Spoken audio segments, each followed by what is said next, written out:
I'm going to call the Star City Council meeting to order. It's Tuesday, February 1, 2022 at 7 p.m.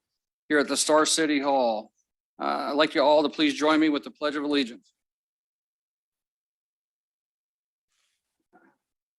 Pledge allegiance to the flag of the United States of America and to the republic which stands one nation under God, indivisible.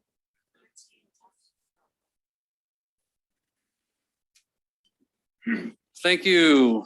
Is Dylan here? There you are. I'm going to have Dylan Austin with Life Springs Church and to come up and do our invocation tonight. And if you could pull that microphone down to you, that'd be awesome. Thank you. There we go. It's on. Check. There we go. We're good. Yeah, I'm not the tallest person in the world, so. Well, thank you. Good evening. Thank you for having me here tonight. Like I said, my name is Dylan. I'm one of the pastors over at Life Spring Christian Church, just down the road. Really honored to be here. If you will, join me in a word of prayer. Lord Jesus, thank you so much for tonight. Thank you for this amazing community that we have. God, I just pray for the leadership, city council, and for the people here. God, we pray for your guidance and for your wisdom that we continue to help and serve this community and to improve it ever more. God, we are so blessed by you and all that you have done and for your son, Jesus, on the cross who died for us, that we can have chance and a hope for new life, and a better tomorrow. And that's what we're here tonight, is to make a better tomorrow for the people of Star. Thank you so much. It's in your name we pray. Amen. Thank you, Mr. Dillon. Appreciate you. Okay, we're going to move on to roll call. Councilman Hershey. Here. Councilman Wheelock. Councilman Wheelock is absent and it's approved. He is cruising across the state in his great big crane, so we can't go real fast. Councilwoman Salmonson. Here. Councilman Nielsen. Present. Mayor Chadwick. I'm here. We got a quorum, so we're going to move on to the presentations. Our city clerk is not feeling well, so he's kind of sitting in the back room. Is Jacob there? Do you want to do the treasurer's report, Jacob? Sure, Mr. Mayor.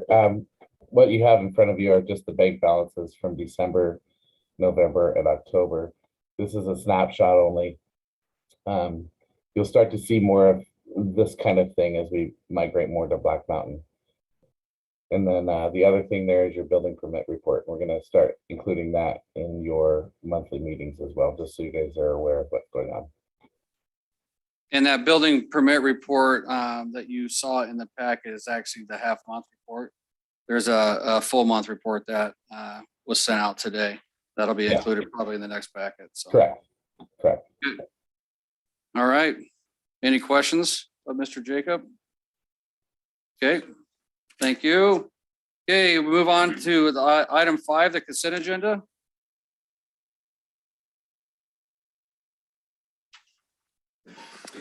Mr. Mayor, Councilman Hershey. I move that we approve the consent agenda consisting of 5A, approval of claims provided and previously approved, and 5B, final plat, Greendale Grove 2. I'll second. Okay, we got a motion second. Any further discussion? Okay, hearing none. Roll call. Councilman Nielsen. Aye. Councilwoman Salmonson. Aye. Councilman Hershey. Aye.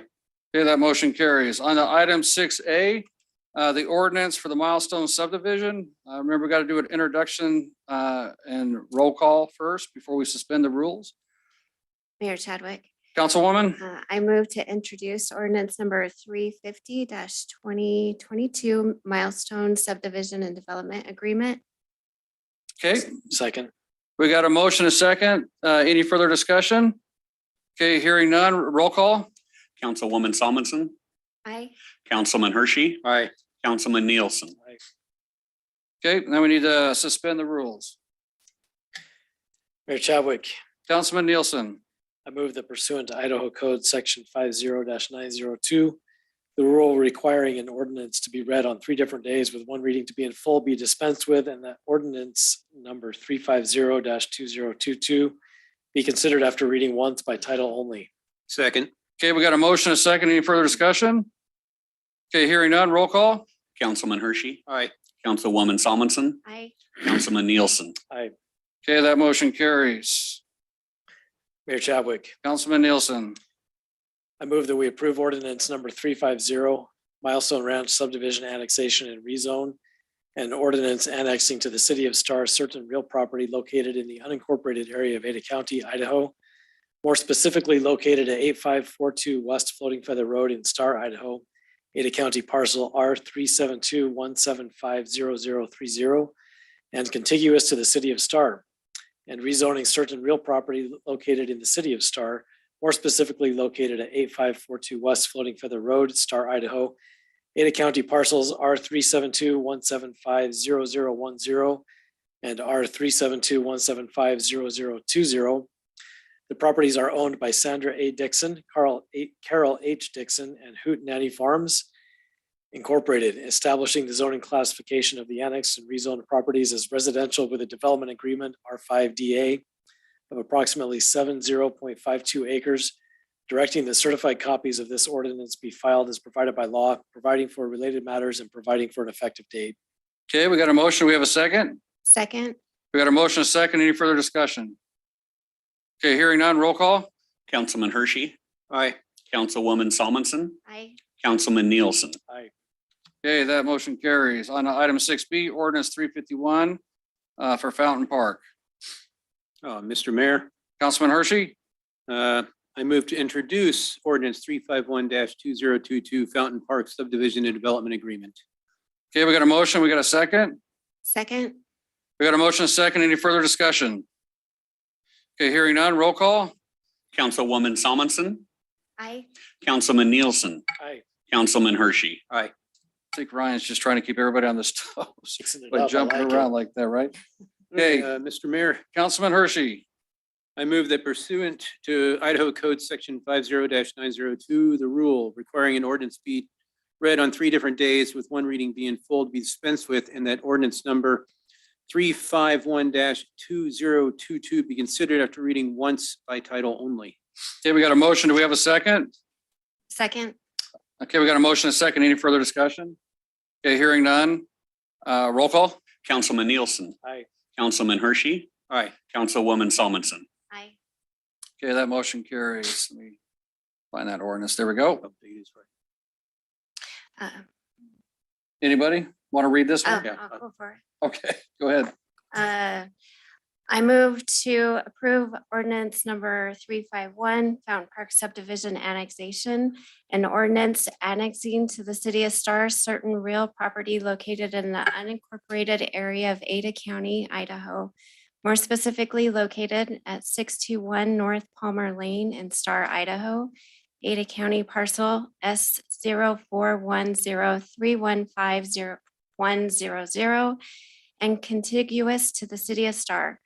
The property is owned by Corey Barton, establishing the zoning classification of the annexed property as residential with a development agreement R-5-DA of approximately 60.21 acres, directing that certified copies of this ordinance be filed as provided by law, providing for related matters and providing for an effective date.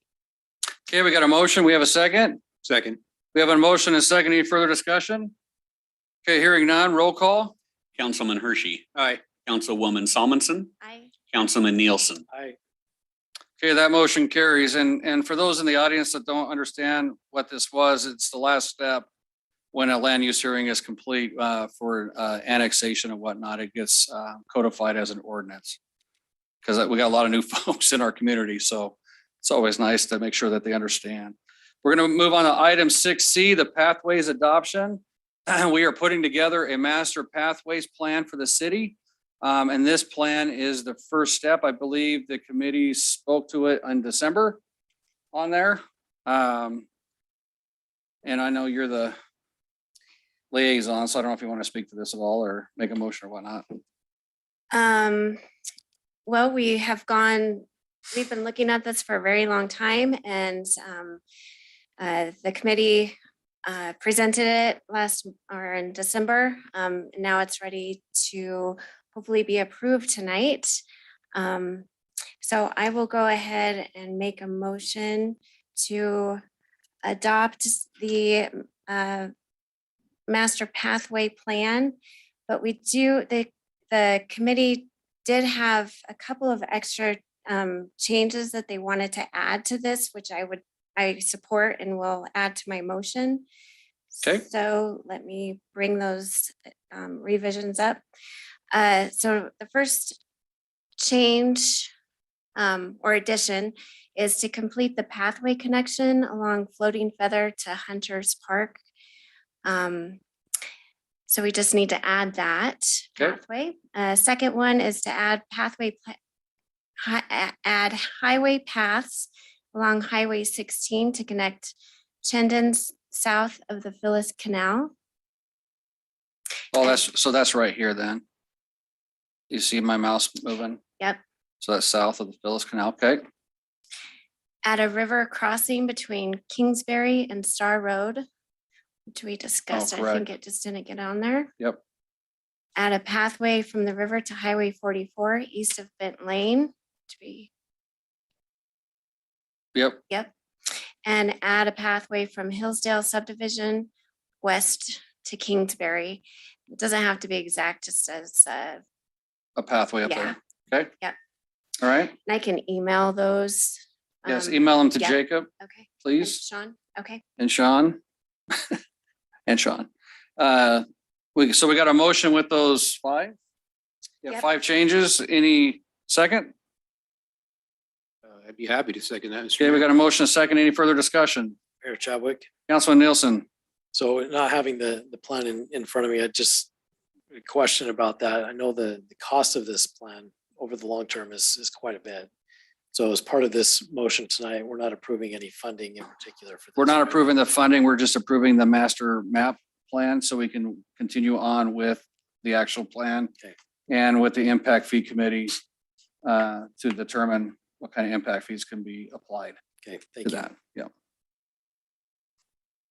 Any other questions, comments? Okay, we got a motion and a second. Roll call.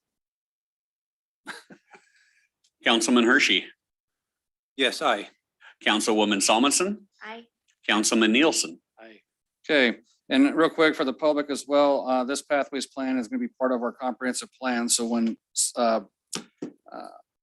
development comes in, some of this will be put on, or will have to be paid for by the development community as they build these projects. So, okay, we're going to move on to item 7A, the public hearing for the Star Meadows subdivision. This was previously tabled from January 11th, 2022. I'm just going to talk to everybody in here so they know the public hearing process. So I want to make sure everybody signs up on the sheets in the back. If you haven't done so and you want to speak, make sure you do that, please. I'm going to open the public hearing. I'm going to ask the council if there's any ex parte contact or communication. The applicant will have up to 20 minutes to present their project. The council can ask the applicant questions and our staff questions. Public testimony will be 3 minutes per person. Those for the project will speak first. Those against the project will speak, and those who are neither for nor against but wish to speak will go next. The council may ask the individual speaking follow-up questions that does not count towards their 3 minutes. The applicant rebuttal is 10 minutes. And again, the council can ask the applicant and staff questions. I will close the public hearing after all questions are complete. The council will deliberate and will either make a motion to approve with conditions, deny, or table the application to a date certain in the future. I like all the public participation. It's fantastic. I think it's the most important part in framing our city. So if you don't like what someone is saying, just hold your comments to yourself. No speaking out on that, please. Okay, we keep it civil, and only the person at the podium has the floor. Okay, we good? Hearing that on Star River Meadows, I'm going to open the public hearing. I'm going to ask the council if they have any ex parte contact or communication relating to this project. None. none. Okay, hearing none, the applicant is invited to come up. Let me see if I got your presentation here. All right, please state your, and when you come up here to speak, you got to state your name and address, please, for the record as well. Mayor and council members, Nicolette Womack, 950 North Bannock Street, Boise, Idaho, 83702. Thank you for having us tonight. Before you tonight is Star River Meadows annexation and zoning permit. This subdivision was recently approved in the county. It's south of Highway 44 and Bent Road. As you can see here, this is the plat that was recently approved in the county. And we're about 4.8 acres and 13 buildable lots. We are proposing an R3 zoning to match what was previously approved. A neighborhood meeting was held on October 12th,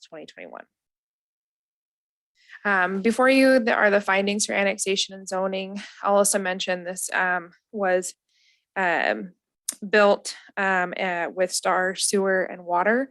And the goal is to bring it into the Star River Ranch Subdivision HOA so that there would just be consistency between the two developments. And so before you tonight, we just ask for your approval. Thanks so much. So this is a unique one.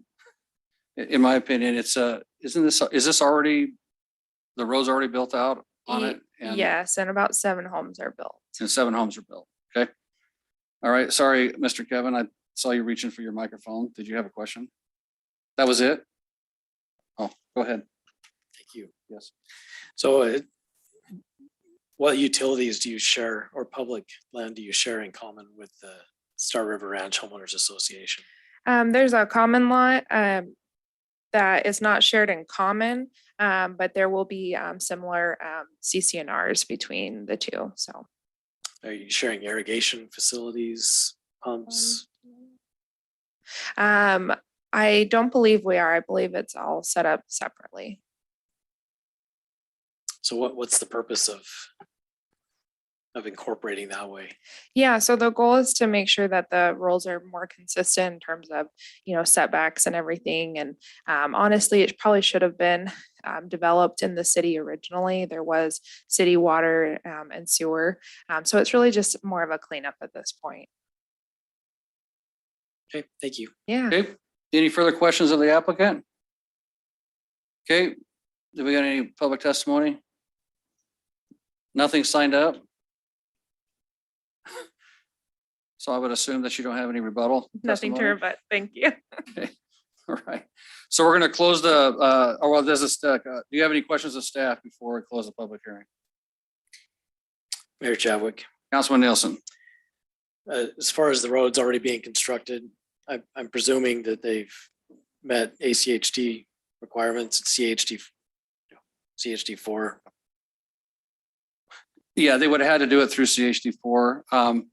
So ACHD wise, that's a good question. What's the road width on But this? isn't our agreement with CHD4 that things will be built to ACHD standards? Yes, at a minimum. Yeah. Yeah, and I believe these are, because these are 50, it looks like it's 50 feet wide roads. Is that I'm not correct? sure what the width of it is, maybe to click and. Well, it looks like it right here. I can't get this to pull up any bigger, but it looks like it's 25 feet here on each side. Yeah, I see that. It's a 50-foot. That's the right of way. but Oh. regardless- Right, which is the reg- standard right away for that. Yeah, regardless, the development's already been built and curb gutter, sidewalk, streetlights, sewer and water is already in place. And as the applicant stated, this should have been developed in City of Star, but this was the last one before we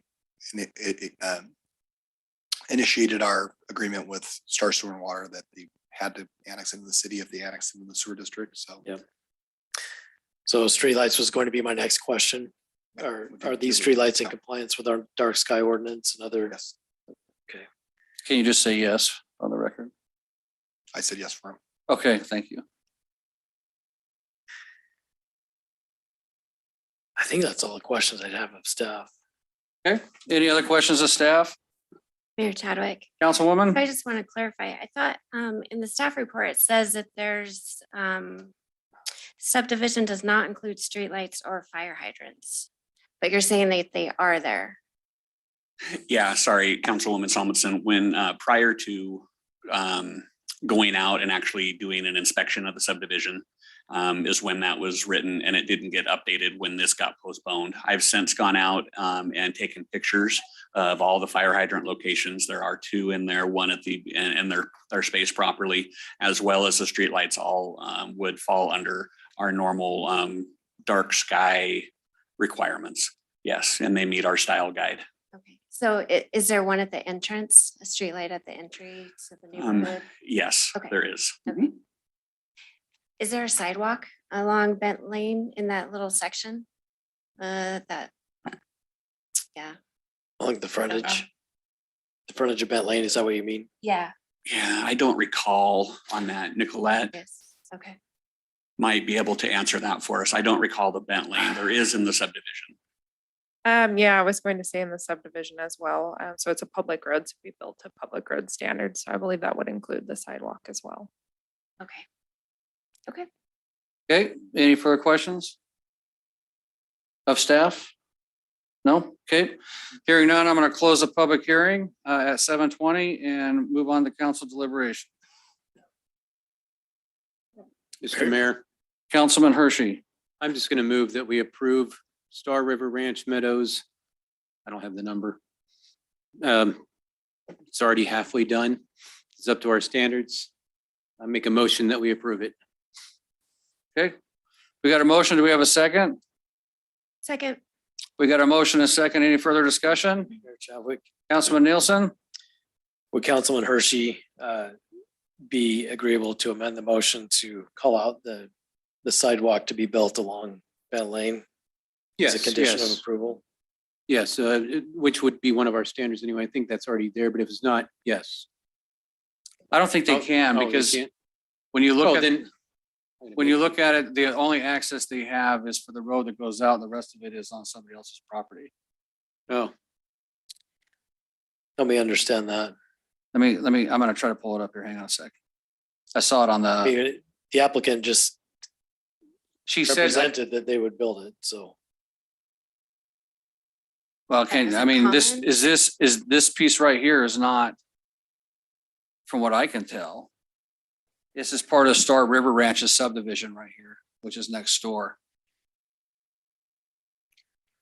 And then the piece to the north of that, And this piece, and same thing with this piece here. that's part of. So Star- this is their property line with the stub coming out to the road. Correct.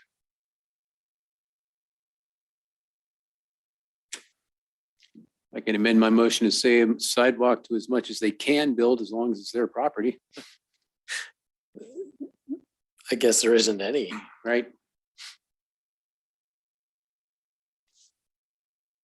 Or you can amend it that they work with Star River Ranch to get the sidewalks in Like that. along Bent Lane. Yeah, I like that. The whole goal is to have that whole, it's eventually gonna get all sidewalked up and widened anyway, so. I think you, And who's responsible for that? I mean, that's what I'm saying, though, but I mean, I guess my point is, we don't want a gap. Right. So work with Star River Ranch is my suggestion for. It might be something we have to go back and do on our Right. own or have, work with the. Canyon Highway District 4. Again, it's a unique circumstance because it was built outside of our Well, I jurisdiction. want to take away any block, obviously Star River Ranch is going to have to agree to have the sidewalk Right. put in there. CHD4, I'm sure is not going to put a blockade in except for funding. And so I think that's my biggest concern. So I think as a condition of approval that the funding for that sidewalk to go in occurs somewhere in here. I'm not sure exactly how to state that, but whether it goes into an escrow or something like that, but the funding is there and remains there until such time as there is agreement or facilities are provided for the sidewalk to be built.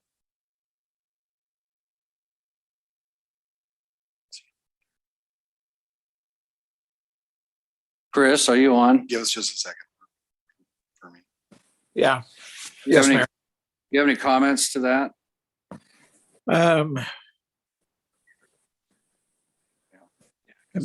From a legal Listen, perspective? Yeah, listening to it, I'm just trying to figure out maybe a good way to word. I understand the intent. And I guess maybe, I know the public hearing is closed, but I think it might be worth just asking a clarification question, not getting any new information, but it sounded like maybe that they had consented to build it. I just kind of wonder if that's the case, how they were going to do that. Okay, so I can ask a clarification question without reopening the public hearing? Right, yeah, we're not adding any new evidence to the public hearing or to the decision by the council. We're just clarifying a statement that was made previously. Okay, so we'll have the applicant come back up and clarify, please. Mayor, council, can you repeat exactly what you want me to clarify? About go ahead, I'll let Councilman Nielsen, So the question was about would sidewalks be constructed along Bell Lane, and your Mhm. represented to the council that yes, they would be. I don't think the council understood at the time that you didn't own the property where along Bell Lane. Yeah. Where the sidewalk would be built. So clarify your representation that yes, that would be built and how that's going to take place. Yeah, so we have clarified with the owner directly, and we're not 100% sure they're built, but we're pretty sure they're already in there. But we consent to building them within the subdivision, and we'll work towards a resolution to building them on Bent Road. okay, does that answer your question? Yeah, I believe it does. And the question isn't about within the subdivision, it's the sidewalk along Bent Lane. So. Yeah, so we'll work towards ensuring that they're built along Bent Road. And thank you for that distinction, Bent Road versus Bent Lane. Yeah. Mhm. Okay. Thank you. Okay, all right, thank you. Give us just a second. Oh, I don't have a motion anymore.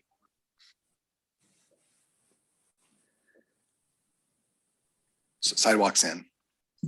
You can see the sidewalks in from the map. Okay. Oh, you have pictures of it too? Okay. That clarify the question for you? That clarifies things real well. Right, thank you. So can we have a motion again? A clear motion, please. And it's actually, it's a zoning AZ-21-17 is the file number. And I think we've got a clear motion, Mayor. There is no more request to amend that motion in second. I just want to restate it, just so it's clear on the record. I'm not even sure what I did. Okay, so, I can try. I mean, it's yeah, someone just, to approve. My motion is to approve. With the sidewalks being built to our standards to the best they can, as long as it's within their property limits. The sidewalks are already built. so the sidewalks are there, so we don't have to even have that in there. So just approve that. Okay, so we got a motion to approve AZ-21-17. Yes. Do we have a second? Second. We have a motion and a second. Any further discussion? Okay, hearing none, roll call. Councilman Hershey, Aye. Councilwoman Salmonson, Aye. and Councilman Nielsen. I, Okay, that motion carries. We're going to move on to item 7B. how about a welcome to Star? Welcome to Star. Oh, sorry, welcome to Star. Looks a lot like where you were. And I would just got to make a comment here, public harangue. I'll have to give Jacob some grief on his spelling. Oh, no, let me save that real quick here.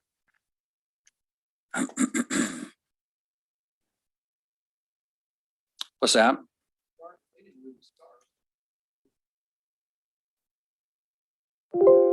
Oops. Let me get off of that.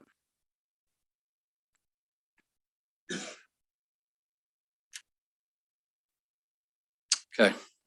Yep. Okay, we are going to move on to 7B, the public hearing for the Josh Kinney annexation. I'm going to open the public hearing and ask the council if they have any ex parte contact or communication regarding this project. No, none. None. None. Okay, hearing none. Who is the speak? You? Do you have a PowerPoint or anything, or do you want me to just use the packet? could just use the packet that you guys have, that would be great. Give me just a second here. I'll just refer to pages in the packet if that's okay. Okay, yep. And please state your name and address for the record, sir, and then the time is yours. Yes, good evening, Mr. Mayor and City Council members. My name is Josh Kinney. My address is 8675 West Floating Feather Road here in Star. And we own a little over 25 acres that are just south of Floating Feather Road that spans from Pollard Lane to Highway 16. And we're here tonight to ask you guys to annex those 3 parcels into the city of Star. A little history to, I guess, give you guys an idea of our why. Back in October of 2017, my wife and I found ourselves stuck on a 10-hour train ride with really nothing to do. And we began to have a conversation where my wife asked the question, if money wasn't an issue, what would you do? What would you want to do with our businesses? And it began a multi-hour conversation. And my part of that was we currently, or at that time, we had a business that was located in Nampa, and we were leasing that space. And I told her I'd love to have my own warehouse, my own place where we could work out of. And so in this dream that we started putting together, we had a 20-acre parcel off of Chinden that we had kind of been thinking about possibly purchasing.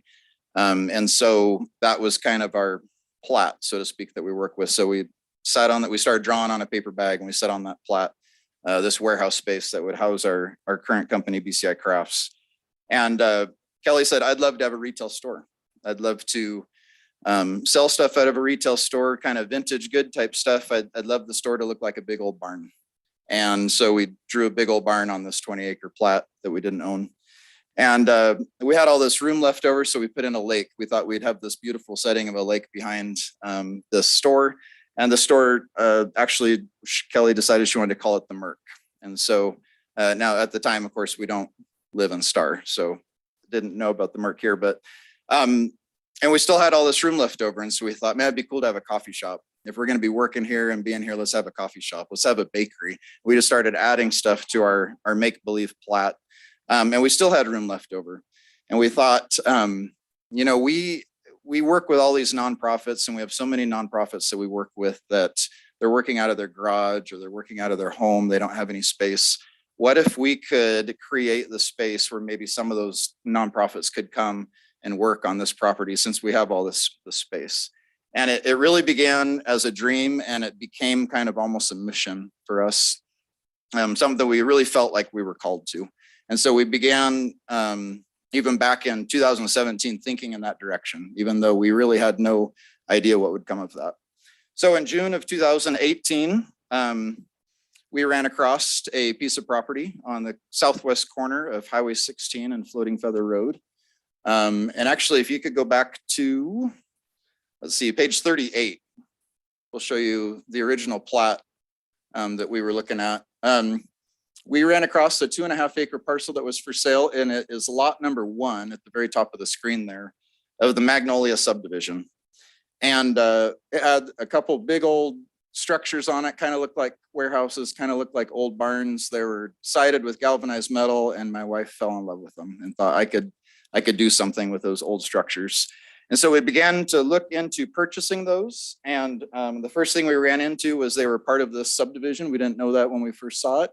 And that the subdivision was a residential subdivision, and that there were restrictions, basically, that each lot had to be residential for residential. So even though this had these big warehouse type buildings on it, it was actually limited to residential. And so the first thing we had to do was go to all of the neighbors and ask them, would they be willing to release this lot 1 from the residential restrictions so that we could use it for commercial. And so we began talking to the neighbors individually and trying to kind of cast the vision for what we saw for my wife's store, for the company that we currently had, BCI Crafts, and what it might look like in there, how we would fix up those buildings. And I remember very clearly a phone call to Steve Heron, who was one of the neighbors living on lot 7. And Steve passed away this last year, unfortunately, and so can't be here tonight. But I was talking to Steve about that and told him what we wanted to do. And he said, I'm not signing nothing. I don't sign anything. And I got off the phone and talked to Kelly. I said, this is gonna be hard. I'm like, we're gonna have a hard time getting this through. I don't know if this is gonna happen. And, but we talked Steve into sitting down with him and kind of in his home and showing him what we wanted to do. And his neighbors, Michael and Therese, came over and we had a chance just to show them kind of our plan. And Steve kind of flipped and he said, he looked at me and I'll never forget it. He said, I don't really like your plan, but I like you and I trust you. And that was a turning point for us. And from that point on, things started to click and we eventually got signatures from all of the different lot owners in the development to release that. And it gave no value to them whatsoever.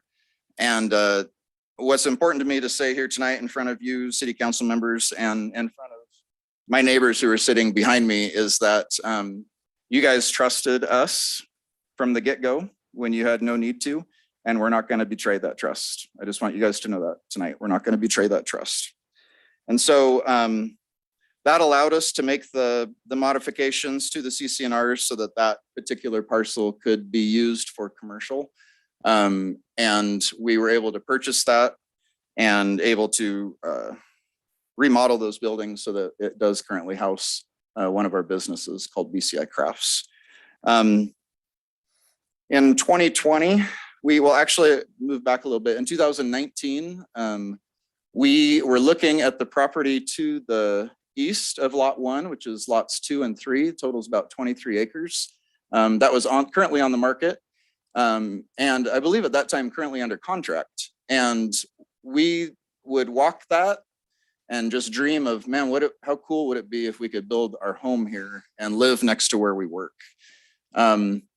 And even though it was under contract, we decided to sell our personal home, which was in Legacy and Eagle at the time, and move into a rental so that if it ever became available, we would be able to jump on that and try to purchase that property. And so it happened. It fell out of contract. We were able to come to a purchase agreement with the sellers of that. And in March of 2020, right as COVID hit, we closed on that 23 acres. And that was just a real miracle moment for us. And honestly, a week after we closed, everything shut down. And I thought we just made the biggest mistake of our lives by buying that property with the unknowns that COVID had. But we had a construction loan. And so we went forward and began building our home on that piece of property. And spent that whole year and into 2021 building on that piece of property. And in March of 2021, we were able to move into our new home and officially become residents of Star. And we love it. We love the open space that we enjoy there.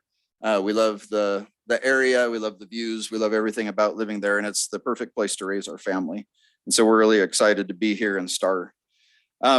In August of 2020, we sat down with the mayor and with Sean Nichols with the intention of talking about annexing just lot 1 into the city of Star. That was our, based on my previous kind of our dreams and goals, that was what we were going after, was to be able to remodel one of those buildings into a store for my wife. She had opened her store at that time. It's called the Merc, and it is located in Garden City.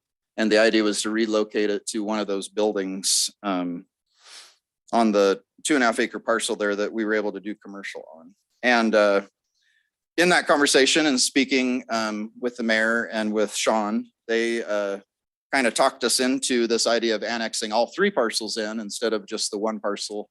We kind of went back and forth between the pros and the cons and kind of came to an agreement that yes, maybe it did make sense to annex all 3 parcels in at the same time. And to put together a PUD was another idea that Sean put forth to kind of govern what this would look like, what these 3 parcels would look like when it was all said and done. And so we kind of came to an agreement to that, and that began the process. Took about a year of going back and forth with the staff here at the city and trying to come up with a plan that matched up with a comprehensive plan for the city of Star. And that also met with our hopes and dreams, and that somehow fit in with the HOA CCNR guidelines that we had for our HOA. And so the original concept that we put forth is on page 78. I don't know if you can pull that up of this, so it's way down. The original concept that we put forth and that we brought to our neighborhood meeting prior to submitting to the city. No, keep going. Oh, sorry, I went the wrong. We'll come back to that one, but yes, that is it. Thank you. The original concept was smaller lots and leaving a bunch of open space behind the existing neighbors. So is this a pointer? Oh, look at that. Okay, so right here, these are the 4 neighbors right here that are in our HOA that we're trying to protect, basically. And so we had kind of suggested, let's leave all this open space, all this slashing through here, kind of behind all you guys. And we had suggested vineyard or orchard, some kind of agricultural look. So a lot of this is sloped anyway, kind of all through here is sloped anyway. And so we thought that'd be good to keep open space. That was one thing we had talked about them from the get-go as kind of our dream anyway, was a lot of open space, a lot of vineyards or orchard. We didn't know, we're not vineyard people, but we love the idea of that setting. And so, and then with smaller lots. So over here, we would have smaller lots. We had drawn in 12 lots that were, a 1/3 of an acre maybe, which don't match with the CC&Rs of the HOA. So the CC&Rs say an acre and above. But we had kind of thought and hoped that by giving up this, this would make sense. And so basically the neighborhood as a whole liked it, sounds good. Our 4 neighbors in the HOA, well, only 2 of them were at that meeting, but they didn't like it is what it came down to. They wanted us to follow the CC&Rs, basically. CC&Rs said an acre, we want an acre. And so we went back to the drawing board and came back with another set. This one's on page 37, if you can scroll to that for me, please. And basically, in this new layout, we just put in kind of what acre lots would look like. So here again, we have the 4, there we go, 4 neighbors that we're working around here. And these are now acre lots in here, kind of backed up. Now this is still sloped here, so this doesn't probably make much sense for building anyway. The houses would probably be located down here. This is all sloped. I'm not sure where a house here would go. And then we kind of pulled the development over and added 2 more lots over here.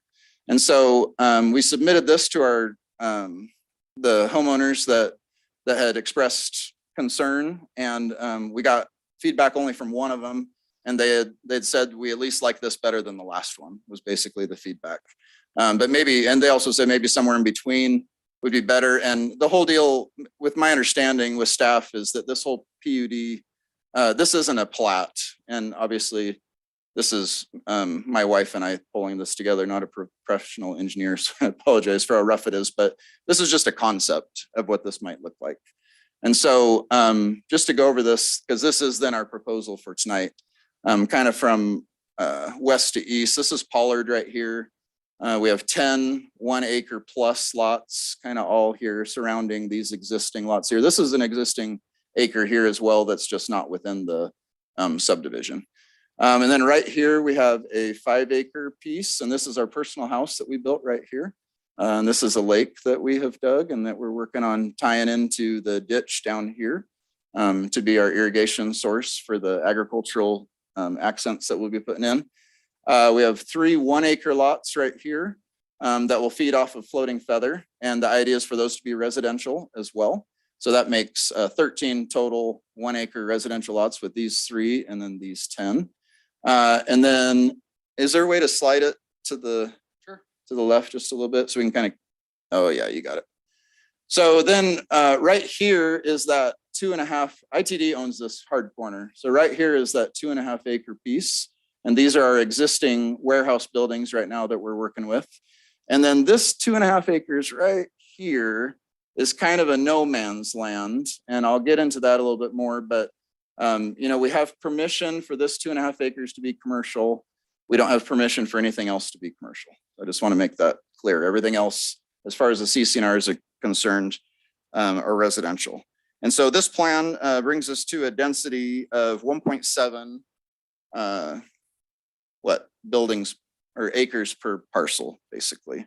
And it was kind of our desire to be the buffer as much as possible with our 5 acres in between here and whatever commercial is going on here. There's not too much of sight lines that go kind of through us. Right here, James and Michelle have views this way, but as much as possible, we were kind of trying to serve as the buffer ourselves, basically, except for whatever these homeowners will choose to live here, if that makes sense. They'll know that what they're getting into. These guys didn't make the choice, at least before we got to here. So, this process has been tough because it's this balance of the comprehensive plan for the city of Star, the HOA and CCNR guidelines that we have to follow, and then our own hopes and dreams. Just so we understand, I'm not sure exactly where the line is, but somewhere right in here, there's a line where this way is mixed use for City of Star and this way is residential. The city or staff put forth quite a few recommendations to add to our original proposal. And the main ones basically so that we could do that balancing. They're probably recommendations that we should have included in our proposal in the first place. But the first one, for instance, is with this residential, the comprehensive plan here, and Sean, correct me if I'm wrong, but basically it was R3 to R5. And so we had to choose a density. And so we chose the lowest density, which is R3. Unfortunately, that looks like to our neighbors, like we're trying to put 3 homes per acre, which was not the case in this. That would be more the case of our original thought with the open space here, but not the case with this particular one. And so staff recommended we change to R1, which is perfectly fine. That matches up with what we have drawn, and that matches up with the CCNRs. And there's several other recommendations that staff made, talking about calling out the restrictions on lot 1. This one first here with it's kind of special because it has the ability to do commercial. But in that there were some restrictions, some commercial we couldn't do, and some commercial that we could do. So calling those out as part of the PUD agreement, adding a landscape buffer and turnarounds. We did a poor job over here in showing landscape buffer or fire truck turnarounds. And so those are all City of Star requirements that would have to be added when we go to preliminary plat. This at some point that would be added. And then adding HOA adherence language, basically meaning adding language to the PUD that says we will adhere to the HOA guidelines as they're written. Mr. Kinney. Yes. 3 minutes left. Okay, thank you. Wow, at the warning shot there. And we were fine with that. We were fine with all the recommendations that staff made. What we really feel like is that helps us do this balance between keeping hopefully our neighbors happy, following the CCNRs, and staying within the guidelines that City of Star has. Our one thing that we're kind of up in the air, not up in the air on, what we would like to ask for, this 2.5 acres right here, these 3 we would like to see as residential. This 2.5 acres right here, which is in addition to the 2.5 acres right here, we would like to remain in the mixed use with the understanding that right now only residential can go there, according to the CCNRs. But if my understanding of mixed use is correct, it can be residential or commercial. So at least with the City of Star, we would have this area could go either way. And then it would be up to us to work out with our HOA, with our neighbors, if something different than residential was to go here down the road. And so I don't know how to word that, I guess, as part of the PUD agreement, but that right now that's just open space. We kind of showed like what may be a small office building, kind of thinking maybe for the nonprofits, if we were able to build them an office building right there, what that might look like with parking in addition to our buildings over here. But it is our main goal is to get going over here on remodeling one of these buildings into my wife's store. It was originally going to be this little building right here, but with the dead end of Floating Feather coming up, which we just found out actually after we submitted this, we're now working with Daunt and the city and our architect to remodel this building right in front here into a store. It has room for a coffee shop, so we're looking at a coffee shop. We're also looking at locating a fruit stand right out here, kind of out in front, in conjunction with a local grower out at Emmett. And so I guess in kind of summarizing and wrapping this whole thing up, the plans have changed. What we're trying to do with the property, definitely from when we first saw it and bought it to now has definitely changed, but our heart for what we want to see, our heart for keeping as much open space as possible, our heart for involving neighborhood commercial with neighborhood residential, and somehow benefiting nonprofits, if that fits on this property. And I just don't know if it will, but if it fits, somehow benefiting nonprofits, none of that has changed. And that is our heart for this property and what we hope you guys can see tonight. And so that's all I have for you, and I will stand for questions. Okay, any questions of Mr. Kinney? Yeah, Mayor Chadwick. Councilman Nielsen? I'm curious, Mr. Kinney, have you had any discussions with ITD about that portion that they own and what the We future have- plan is once Floating Feathers? Yeah, can you, So- this is, I'm sure you guys are fully aware, this is a weird section because it involves ACHD, ITD, City of Star, City of Eagle, right? It's everybody. Our understanding, there's gonna be a cul-de-sac right here. That's gonna be half on Milestone, half on the ITD property here, and ending somewhere in here. It's drawn in the Milestone plat that was submitted.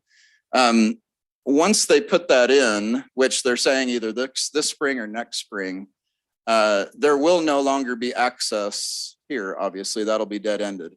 Now, we will maintain access here, and that's why we're looking at having this building now be the store instead of this building up here, because it actually takes access off Highway 16. We are already in conversation with them in picking up this little piece here that's left over. When they're done with that cul-de-sac. As far as they know, they won't have any use for it. And since we're contiguous to it, they will offer it to us. So you'd have the option to purchase that. Yes. Whatever's left over is really what it comes down to. And they won't commit to what the size of that is, basically. What they're telling us, and this is ACHD now, is that this cul-de-sac is going to be built by Toll Brothers when they do all their improvements on Floating Feather here, as they do Milestone, which is up here. And so our hope is to purchase that and actually bring in, and this is an idea, not necessarily in the works. Right now, our access is right here.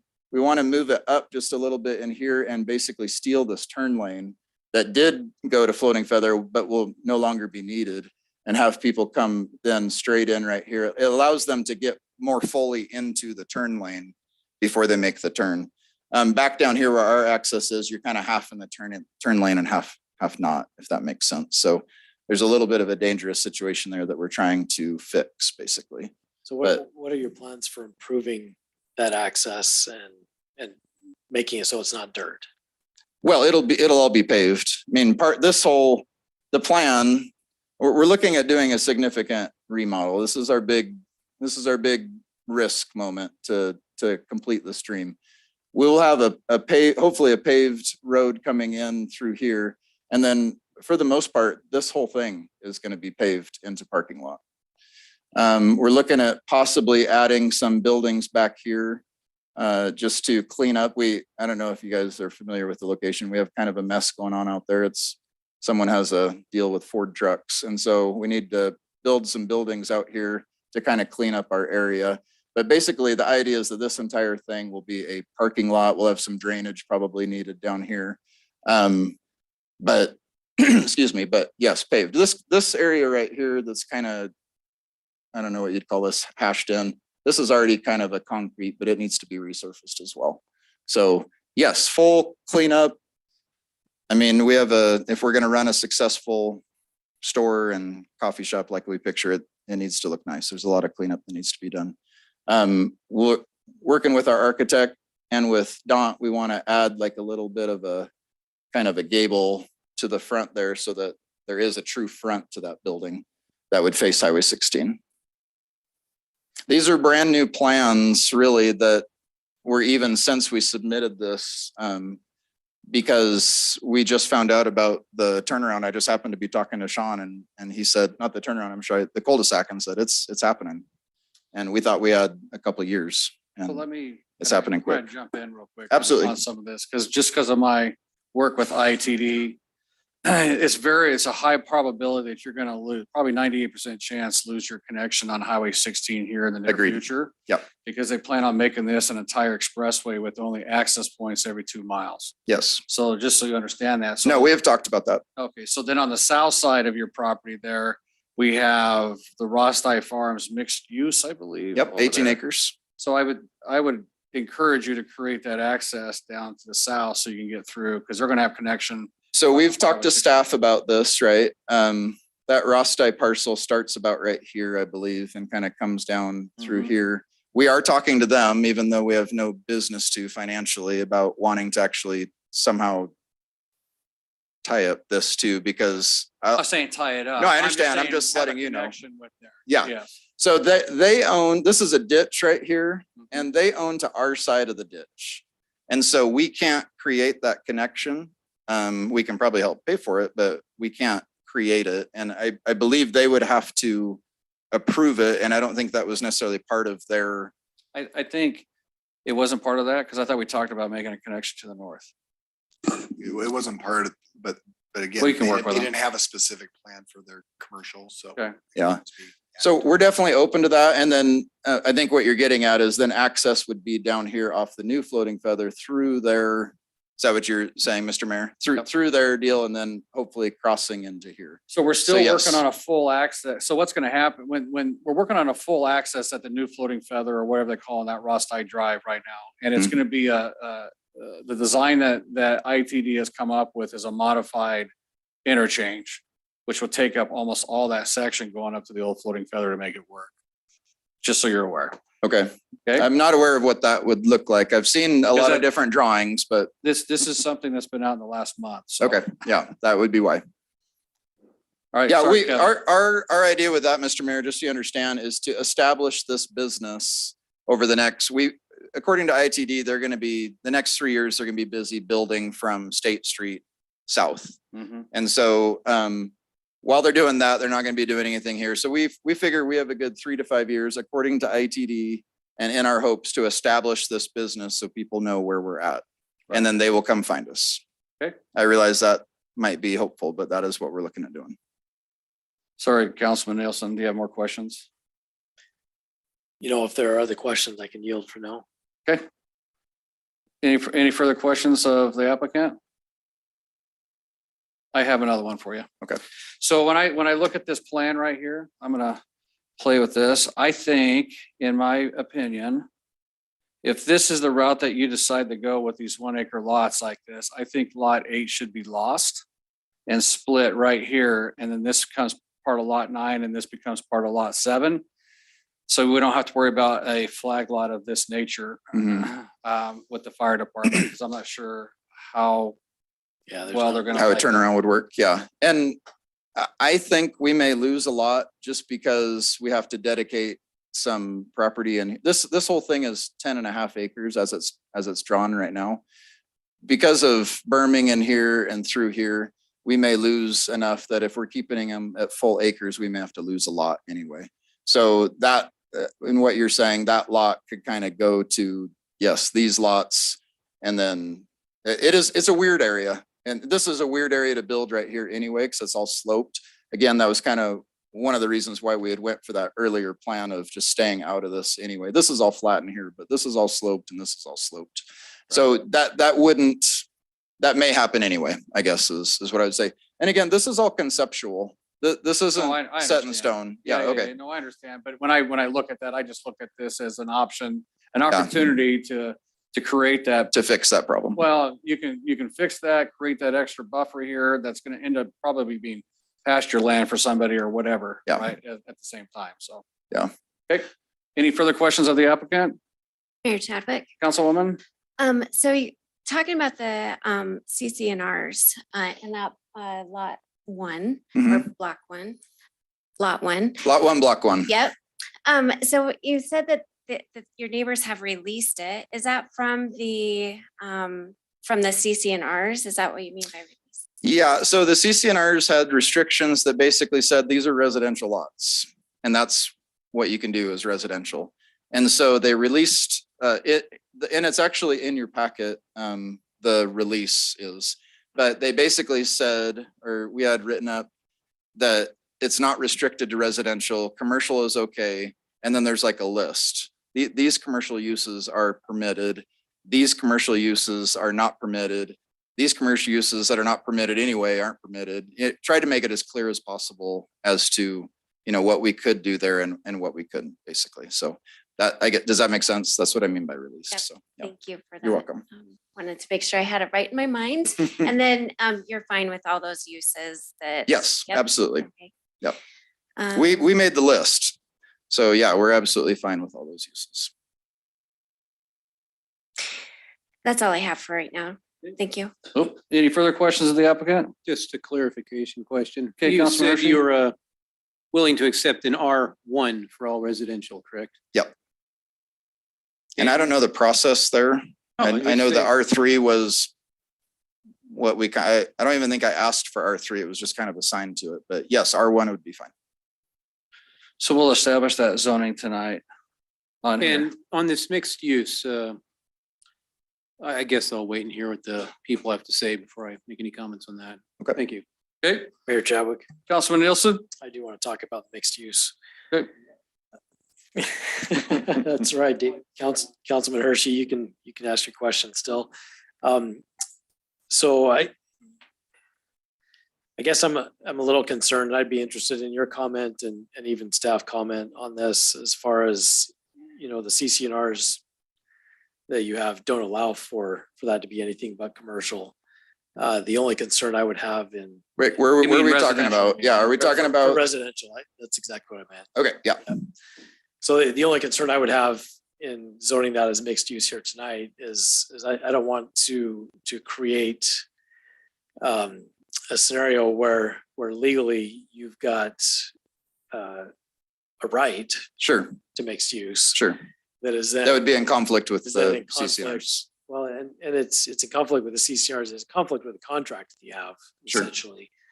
And I don't know how, if it's contested, I don't know who wins in that scenario. Right. Um, And we're really flexible. So I'm fine if that, right now that is mixed use. Like I said, I think the line is in here somewhere.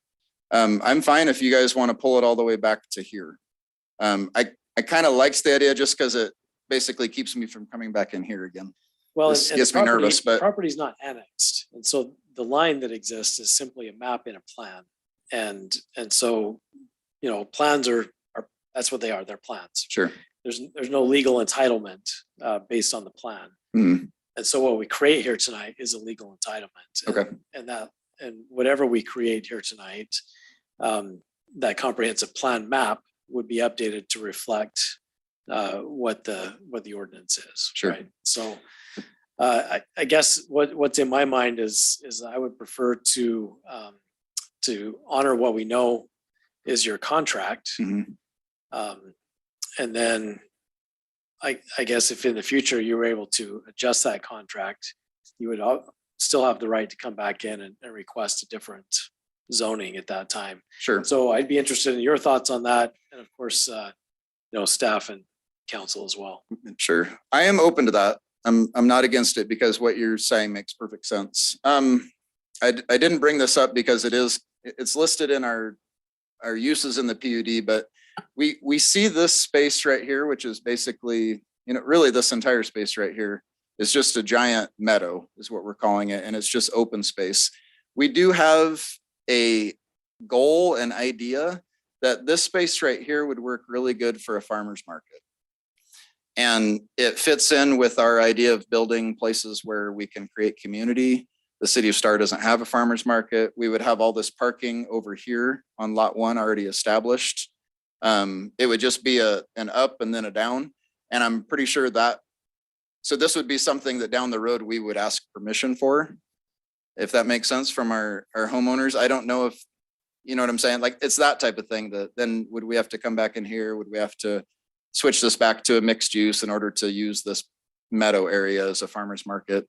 But the same thing goes for anything else, I guess, that we would be looking at doing too. So my point being, we have ideas. At the same time, our focus is really on this 2.5 acres for now. And if we need to, we'd be fine coming back in when these other ideas develop and specifically addressing them, if that makes more sense. Sean, do you have a comment? Yeah, so, well, let's go ahead and do that comment because I want to take that same conversation and look at it one other way.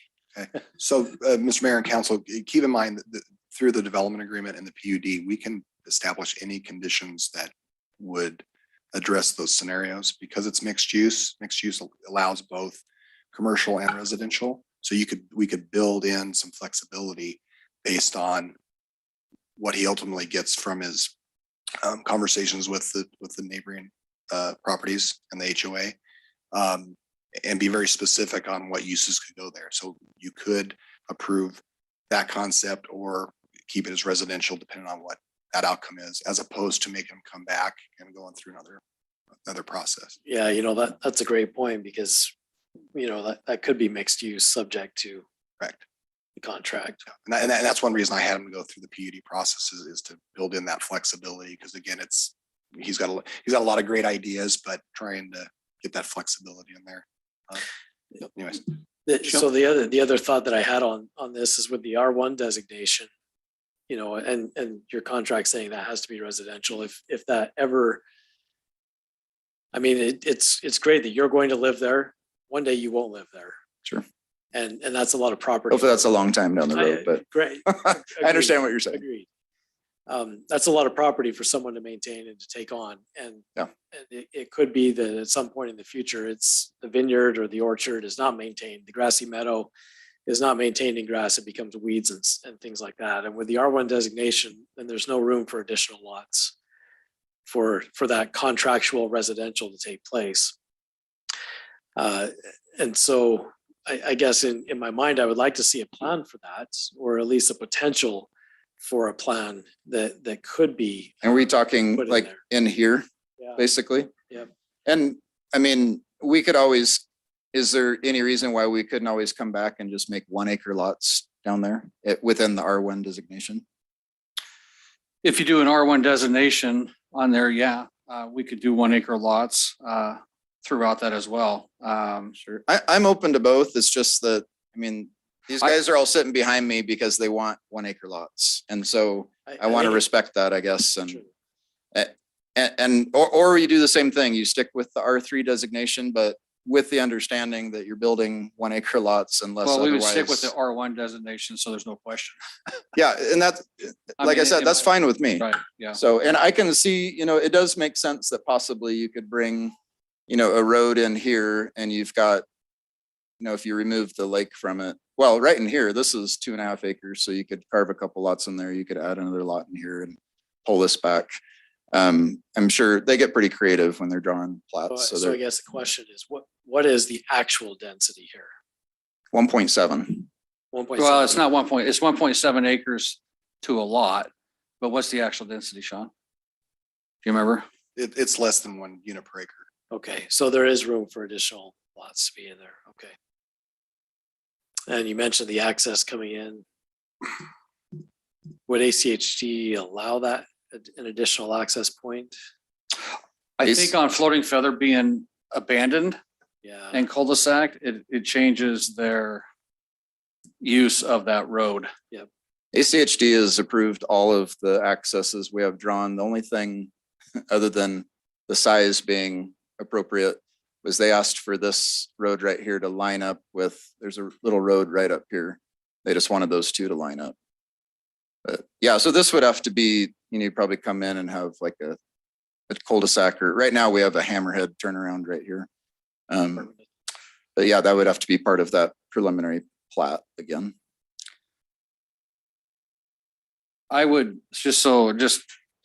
I would be in favor of doing the same, just drawing the line with the residential R1 where you currently have it approved with your HOA, and then negotiate with the HOA, because you could always do a lot split once it's in the city, correct?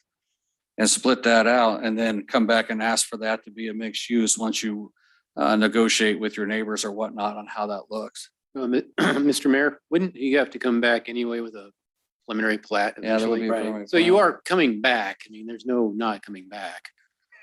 I understand. Yes, you're correct. But I think it's just, in my opinion, it's just, when you're dealing with those CCNRs with 1 acre lots, I think it's just a cleaner break until such time that they can negotiate that to change the CCNRs to allow them to make that piece. I feel Mixed that's use. safer than saying mixed use. I know what you're saying, Sean, about we can do all sorts of crazy stuff in the development agreement. It's just, in my opinion, it's just not the, and this is your guys' call, because I won't ever get the vote on this one tonight, because there's only 3 of you. But it's just not the right, in my opinion, the right look when you're dealing with the contract you're dealing with, as far as what can be residential, what can't, and the city's going ahead and approving certain uses in a development agreement. And you can approve it under the mixed use comp plan designation for a portion of it to be residential. And then he could come back and modify the lot line and rezone it to mixed use if he works it out with his neighbors. That would, sounds like that's the cleanest way for now. That sounds work it cleanest out, to yeah. me. So that you can do that under the mixed use designation. So, okay. Any further questions of the applicant? You'll get another stab at him here shortly. Yeah, some of these conversations are important I because know. then the public can Right. comment on it too, though. So yeah, Mr. Mayor, the other questions I have, I mean, you guys have done some pretty nice, improvements on those existing buildings already. Are there elements of Star City Code and design guidelines that are going to take place and require additional construction or improvements, and specifically you called out some of the storage back there where in the grain storage area where you've got some trucks, and there's also some other extra storage, but I know we have ordinances about having storage around commercial areas and how that's done. Yeah. Are you aware of those? And has there been any discussion about what that might look like? as I'm additional not improvements? fully aware with those. We are just now in this whole thing kind of just flipped on us. Before we were just doing that small building that's off Floating Feather. We've been working on this new plan for like 3 weeks, so maybe a month. And so, no, we haven't gotten that far yet. But we will obviously fit with whatever guidelines the city of Star has. The biggest deal was to talk to Don about what was it going to take on those big warehouses from an engineering and a structural standpoint to begin. And we have working with Don and working with the engineer that already reverse engineered those buildings, and our architect who is working with us moving forward, a plan with that works for Don and works for us. So there'll be significant exterior changes. At the same time, we are trying to keep kind of a rural barn-ish look. So, they're not going to look like a neo-modern house when we're done. They'll look very similar to what they do, but we will be cleaning it up quite a bit and dressing it up. So that was going to be my final question. What's your vision for what this all looks like aesthetically? View from the road, landscaping, appeal, things like that. Sure. Like I said, we're hoping to hope I'm not overusing my pointer here. We're hoping to create a pop out right here that will be gabled. And I'm sorry, we don't have plans for this to show you. We're not even that far yet, but to create an entrance that would face Highway 16, basically. So right now the side of that building faces Highway 16. So to create an entrance that you would pull into, and then you would swing out here into this parking lot. Our idea for this fruit stand right here is a pergola type structure. That's like 20 by 40. Pergola meaning like rough sawn timbers, and yet with a way to have roll up doors that we could close it down basically for security and or for wind. We get a lot of wind out here, or just southern exposure basically. But to have kind of a roofed pergola, so a permanent structure, but one that is rough sawn timbers and beams and open most of the time. And that would go right here. Also highly visible from the highway, so that when that access does change, people will still know that it's there and hopefully figure out how to get to us basically. And then, landscaping. I think the landscaping requirements that will go with the parking requirements all through this area right here, which is basically all just gravel right now. We do have, and we're working with these guys, but foothill ditch running right through here. We have to keep a 25-foot easement or setback here. We'll probably be doing some sort of a fence along here just to keep people from going into the ditch. And then, we're already starting to build it, but we're looking at putting a berm all through here and all the way down here to separate to create as much privacy as possible from the Rosti development down here, which is really just a lot higher density. These are I think they're an 8th acre lots that'll be backed up right into here. And so we're just trying to do whatever we can to benefit existing owners and new owners of those lots with as much of a berm as we can create there and landscaping that. Thank you. You're welcome. Okay, any further questions? Mr. Mayor, I've got a few extra things. Josh, can you hand me that pointer? I'm just excited that we have a green pointer because I'm colorblind in shades of red and I could never see what people were pointing. So So Mayor, that's awesome. so Mayor and Council, a couple other details that I've talked to the applicant about. The potential of having a pathway from Pollard Let along me move that here, over. along here to connect from Pollard over to here.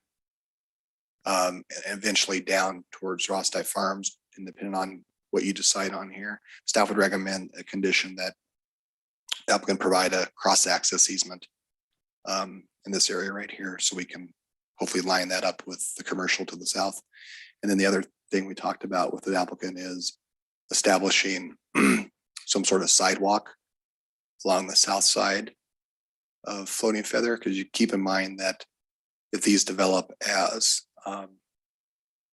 lot splits and parcels, they wouldn't be subject to the subdivision ordinance requirements or ACHD requirements. So I'd like to make sure that we have at least a sidewalk from this point right here over through here. And it would be a detached sidewalk that would be located in a permanent location that ACHD would require. Yep. And the applicant is in agreement with that. So we want to make sure that we maintain our sidewalk system. Now we have a gap between here and here that maybe something that we can negotiate with the property owners. And then once this plat's over here, we'll be able to get the sidewalk here and around the corner down Pollard. So let me ask you a question, bringing up that pathway on the south side. So is the intent to put the pathway on the south side of the berm to keep that privacy going to the north?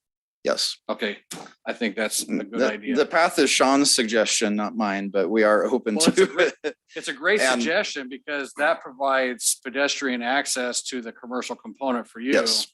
And another amenity out here for people to go walk. Yeah. Right? No, and I actually was just walking that with the ditch rider this week. And the idea is to, right now, the ditch bank, if you will, on the north side is significantly higher than the ditch bank on the south side. What we're looking at doing, we're trying to figure out who's going to pay for it, but is to drop the level down so that they match on both sides of the ditch. And then that will even, all that dirt can come up and become part of that berm, and it will even further lower people walking so that they can't see into the houses and the Right. lots to the north. So that is kind of what we're working on. I guess my question would be, would it be okay for that just to be the ditch rider access as opposed to an improved path? That's a lot of path to put in. So for how few of lots we're putting in. Where is the current access for Sam and his crew? Is it on the north side of that ditch or on the south? Access for the ditch rider? Ditch They riders. have access on both sides, both but they're sides? using the one on, well, they actually just drove down the one on the north the other day too, but they use both sides, but the south side is better developed. But the idea would be that with working with them, we would create a developed 20 to 25 foot wide, that's also in discussion with them, path. What I'm talking about is not having a paved path or a graveled path, but simply whether it's grass, it could be gravel, I suppose, but It's gonna have to be gravel if it's gonna be for the ditch rider. they told me it could be grass, but Really? Yeah. That's a change for that Sam. was Rosti, and he's That's not Sam? on the board anymore, so maybe that's changed as well, but we're in conversation with them. I guess what I'm a little bit hesitant to commit to is for instance, a 5-foot concrete path that runs that. I don't know what the distance there is, but it's a long ways basically, which also wouldn't work to serve as a ditch rider as well. That's the other thing, is whatever path we put in has to also be traversable by a big piece of equipment, Right. without ruining the path. So Okay, Well, I think one of the considerations are as well is as they come through with a track hoe and clean out the ditch, they'll oftentimes just dump it on the Yep. side. Yep. And so if it's going to be a pathway, then that can't happen because then it's no longer a pathway. Sure. No, that would have to be some sort of an understanding or agreement with the ditch company. So yes, I agree. Okay. Any further questions? at Can this I, time? with that pathway, there is one more Sure. obstacle that I just wanted to point out. There is a drainage ditch on the extreme western side running Oh, along it's- Pollard Right. that I think what we whether would, the path would stay within, I guess, development is what I'm saying, and then maybe come out where the entrance to the development is, or I think the path would probably go just like what's happened up here at Iron Mountain, Mhm. where you have it on the one side, on the east side of that ditch. the sidewalk you're saying. Yes. You have the Yeah. sidewalk, right? And then that path can come off. And it of would tie into so- that. Okay, that makes sense. Then we don't have to cross And I that believe ditch. Rosti is doing the same thing on the south side. I think they are. So, Yeah. Okay. Any further questions of the applicant, Mayor Chadwick. Councilwoman? So I'm just curious about, so it sounds like you're not gonna be the main developer of the homes that go in this area. I would, We Is that probably actually will be. okay, I built homes for 10 years. I have done a couple small developments and we don't have plans to move on the development. This whole western half is not our priority right now, so we don't have plans to move on that right away, but we are planning on doing it ourselves. okay. And so, and you are willing to pay for a sidewalk along Floating Feather, Mhm. correct? Okay. And then also, I think you agreed in your note about sidewalk on Pollard. So Sean kind of pointed that out, but the section from the 5 current lots going to the east that way, that section we would put in, I think we asked for 3 years to put that in. So that would go in because we don't plan to do any platting there. So we'd be putting that in now. And as Sean said, we would space it so that if that ever did get platted and ACHD became involved, it would match up with what they would require. So it doesn't have to move basically. On the other side, that we're going to hold off on doing until it plats, because that will be platted eventually. I can't give you any kind of timeline for that. But that would be curb gutter sidewalk. And then what we were requesting is that we wouldn't have to do that until we platted that piece of property. Correct. Okay, so these could be just individual lots then that get developed at a time. Well, it's gonna have to get platted first before it can be Well- developed. Well, yes, so it gets Right. platted, but then it gets platted all at once, but I'm not a builder. I don't know how the process works. Sure. So, If you look on the screen here, this would be the portion of the plat. Future plat would be to this right here. So there'd be a primary preliminary plat, then phasing with that preliminary plat, and then final plats after that. This would remain a parcel right here, and parcels here. There won't be lots. So that's why staff's recommending that we get a sidewalk in here now, because it would never be able to get it because it won't be platted with through ACHD. so it's almost like phasing then, Yeah. right? So the first phase is that eastern side. Mhm.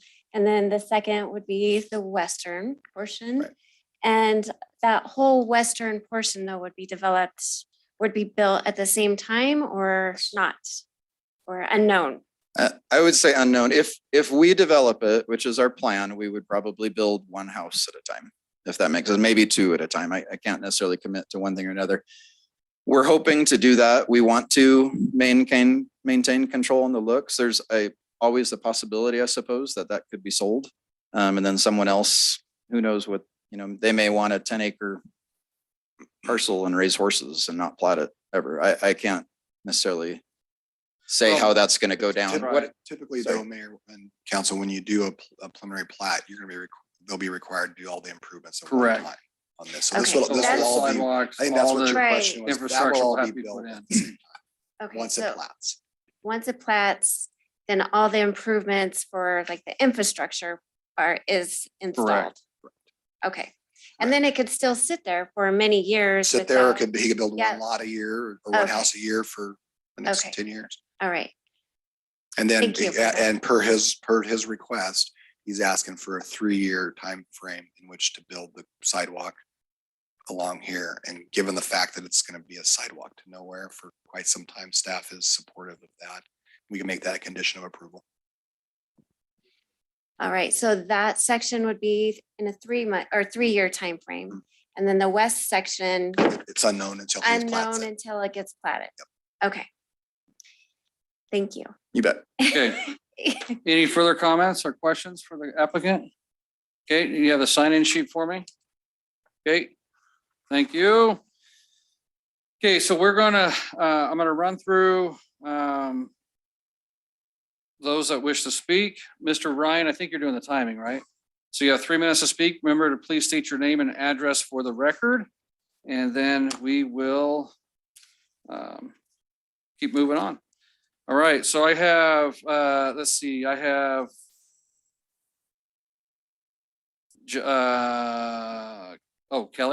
Kenny, you want to speak? Okay.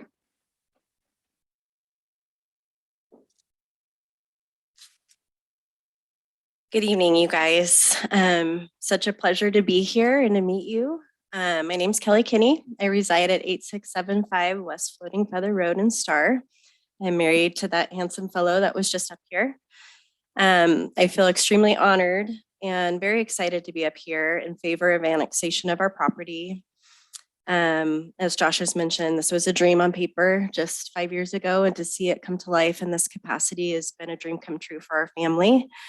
A little backstory on me: I'm an Idaho native, grew up in Nampa, in rural Nampa, and so I feel like where we're located in Star is a little bit of what I grew up with, in seeing the rural farmland turn into developments and homes. And so we feel so fortunate and blessed to attain this amount of acreage. My heart, as Josh has mentioned, I'm a small business owner.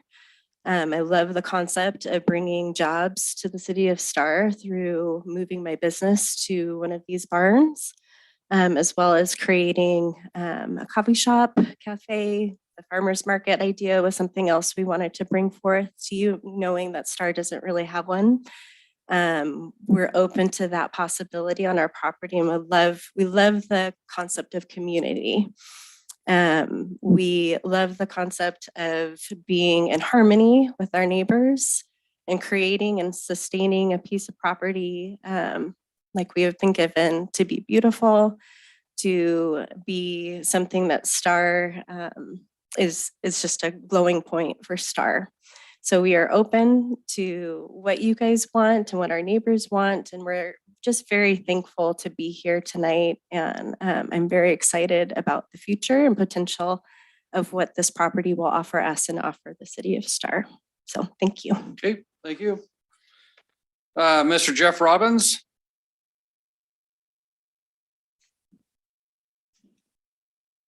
Good evening, everyone. Move that up a little bit. I live at 8866 West Floating Feather, so I'm direct. State your name too for the record. I'm sorry, Jeff Robbins. There you go, thank you. 8866 West Floating Feather. I'm directly across the street from where that little road he was pointing to. I'm right across the street. We've been in our house for over 6 years, and I've just seen a lot of development proposed and approved, and it's all going away. And honestly, when I look at this and I see the thought that's went into this and acre lots, like I haven't heard of any new developments with acre lots. Everything is an eighth, a quarter, a third. It's refreshing for me. So when I look out my window and I see the lake and I see their house, it's a really nice house. What I see is it's going to improve the value of my property, and it's refreshing to see that. So I welcome it. I look forward to it. I don't know, I might go work in the coffee shop if they'll have me. So I'm absolutely for this and I'm excited about it. Okay. Thank you. Thank you. Let's see. Tony O'Neill. I'd like to defer. I'd like to go to the next. We'll defer and I'll pick up in a minute. Okay.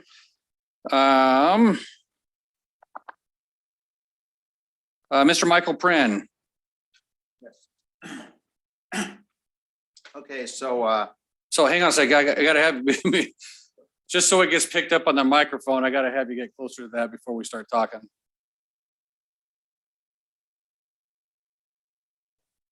sorry. I do have Can you, something I'd like to display if that's possible. sure, and just real, Michael, just if you don't mind, hold that microphone down, because Sure. people online can't hear you and stuff Okay. either. Michael Pren, 1875 North Mountain Vista Lane. Perfect, thank you, sir. I'm the lot on the southwest corner right there. Yeah, I don't know. Lot number 6, I think, right? Must be displayed on the- for everyone to see. I can't pull that up, no.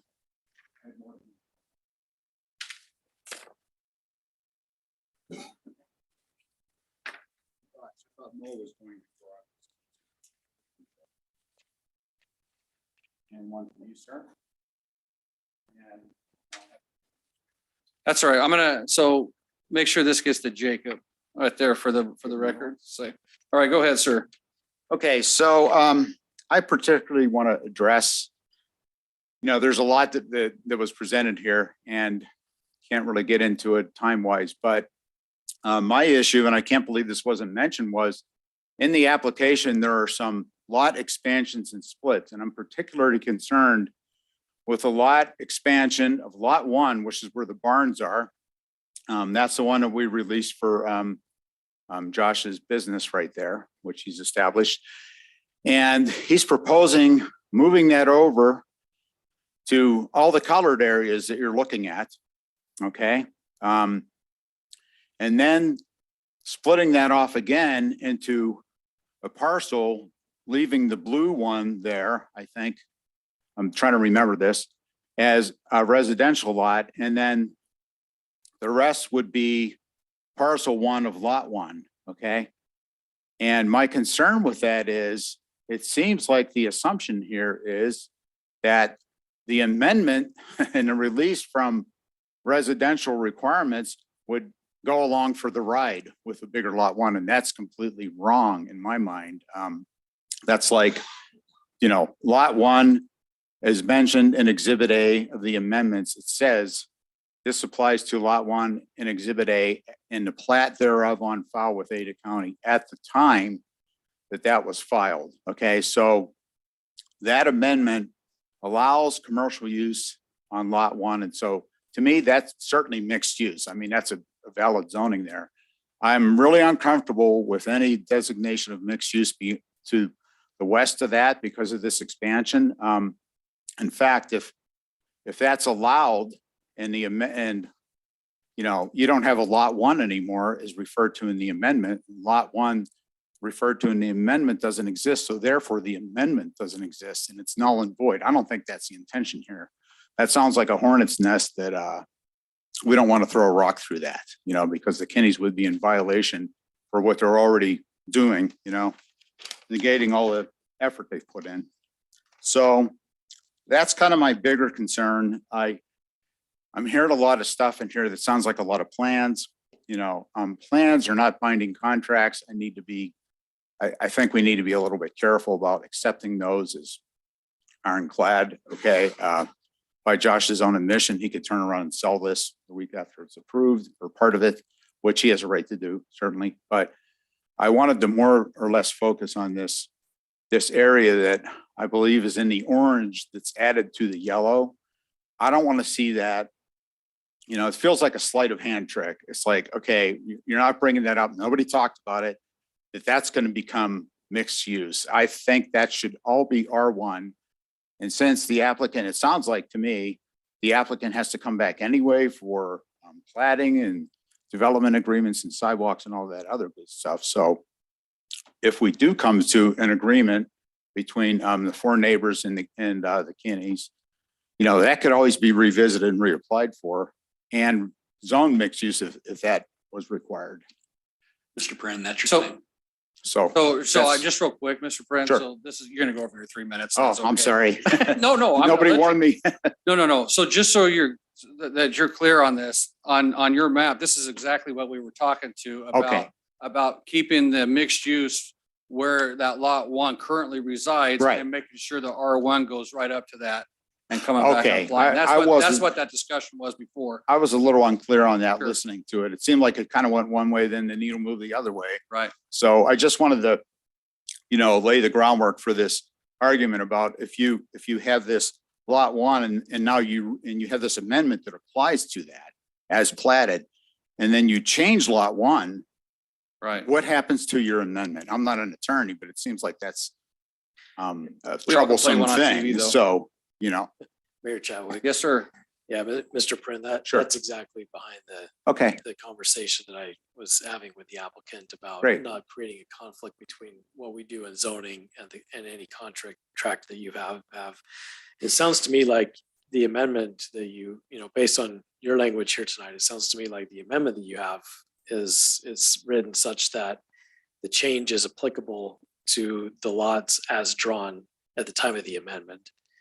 And if that's the case, then my understanding is it doesn't matter what we do here tonight because those are the conditions upon which things were right. done. Yeah, to it won't begin with. it won't carry forward. And so I don't think that we'd be creating a conflict if we did go with the mixed use route. I think you're still good on that. And certainly, that's something that as part of the planned unit development and development agreement, we can put into language in that. Okay. So, Well, I do appreciate I listened to your insight on that before and I followed it and I appreciate that. So, if I may continue Yeah, with you can another ask some- question, sure. Mayor Chadwick. yeah, we'll have Mo Hawes is going to get up here and talk also. So, Sure. I'm curious as the first plan that the applicant showed with the vineyards and orchards and stuff put around your properties. Just for my own curiosity, can you elaborate on why that wasn't an acceptable scenario for you guys? we really felt like that was a deviation from some other plans that we had been shown. First of all, and I'm sure other neighbors will talk about this, it was all going to be a vineyard. That's what we were presented with. That the only residential lot that would be new would be the Kinney's house and the rest would be a vineyard, which, that was a pretty nice sounding thing to everybody. So when we saw the smaller lots, we said, well, is it better to have, it was kind of one of those things where there's an advantage and a disadvantage either way you go, right? And with the smaller lots, yes, you would have that buffer. I'm not sure how wide the buffer was, but you would have that buffer, and to the west there, that drops over a hill. We have a great view of the cemetery, and that drops over a hill. So certainly those newer houses would be down away from you. But then the concern for us was, and we've been dealing with this since 1993, we've been living in that house, is the weeds and the gophers. You get goats' heads and gophers, and if you can only get the gophers to eat the goats' heads, the problem would go away, right? But they don't do that. So we're always fighting that. So after thinking about it a little bit, it's like, it's kind of, half one, dozen of the other, right? It's like, if you have neighbors that are landscaping that right up to your property line, well, you have one neighbor and they're going to keep it nice and they can help fight the gophers, so we kind of like the 1 acre lots a little bit better, and that keeps with the spirit and kind of aesthetic of the whole area, and even around the Kinney's new home there, which is a nice home. You can see these other nice big lots, so it just kind of all flows together. We like what he's done with the warehouse. He's a hard worker. He's done a good job. I am a little bit concerned with as hard of you can only work so hard. One person can only do so much. And it sounds like they're going to build them all by themselves. And it seems like a lot to take on. It could take a long time. So, I do have that thought. I see them out there working, and it's like, there's only so many hours in the day, right? So, yeah. And so, All right. Thank if you don't have any other questions, thanks. Hang on one second. Sure. Yeah. Apparently you get everybody. Yep, I have a This- question. Go ahead. I believe you submitted a letter.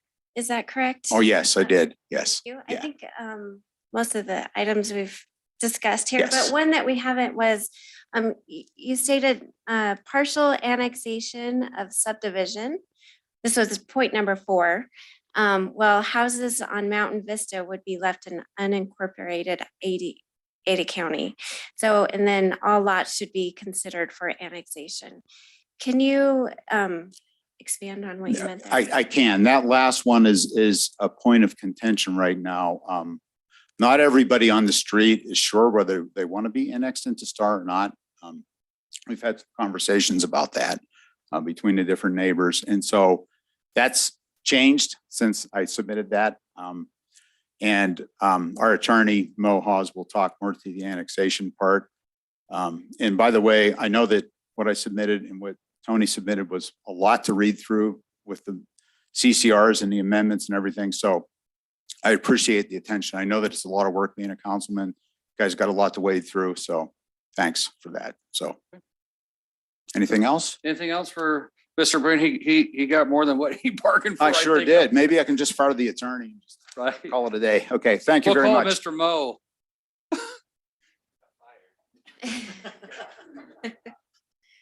Hey, yeah, so we could just say, Mr. Prin, you can reduce his pay, right? Can we have a vote on that? Yep. Okay. Mo Haas, Morris Bauer and Haas, address 1305 12th Avenue, Nampa, Idaho 83686. I think the residents of lots 4, 5, 6, and 7 were hoping that I could speak first to kind of get some of the legal issues in front of you that we've addressed in our letter to you. But hopefully this will be pretty streamlined because this council is incredibly attuned to all of the issues going on. So most of my notes I can actually skip over. However, I hope I can possibly have a little more than 3 minutes in case I do go over, because I am representing the residents from 4 different lots as a group. I think I can be less than 5 minutes, but I do want to direct you to 3 parts of the packet, and I can refer to page numbers. Before I do that though, I want to say, not to cut against the arguments of my clients, but to hear the Kinney's proposal it's dreamy. And I think all of the people that I'm representing appreciate the thoughtfulness of the applicants. Honestly, too many people are not as thoughtful as these folks are about this. And I admire that personally, and I know that my clients do as well. But as I heard the story that Mr. Kinney shared, I thought about my client, especially Mr. Pren and his wife, Teresa, in 1993, when they stepped foot on their lot number 6, and they looked around them and they considered the CCNRs that they would be subject to and that the Kinneys later became subject to. And they purchased their lot with the reasonable assurance that the properties around them would be restricted accordingly, and they would be restricted.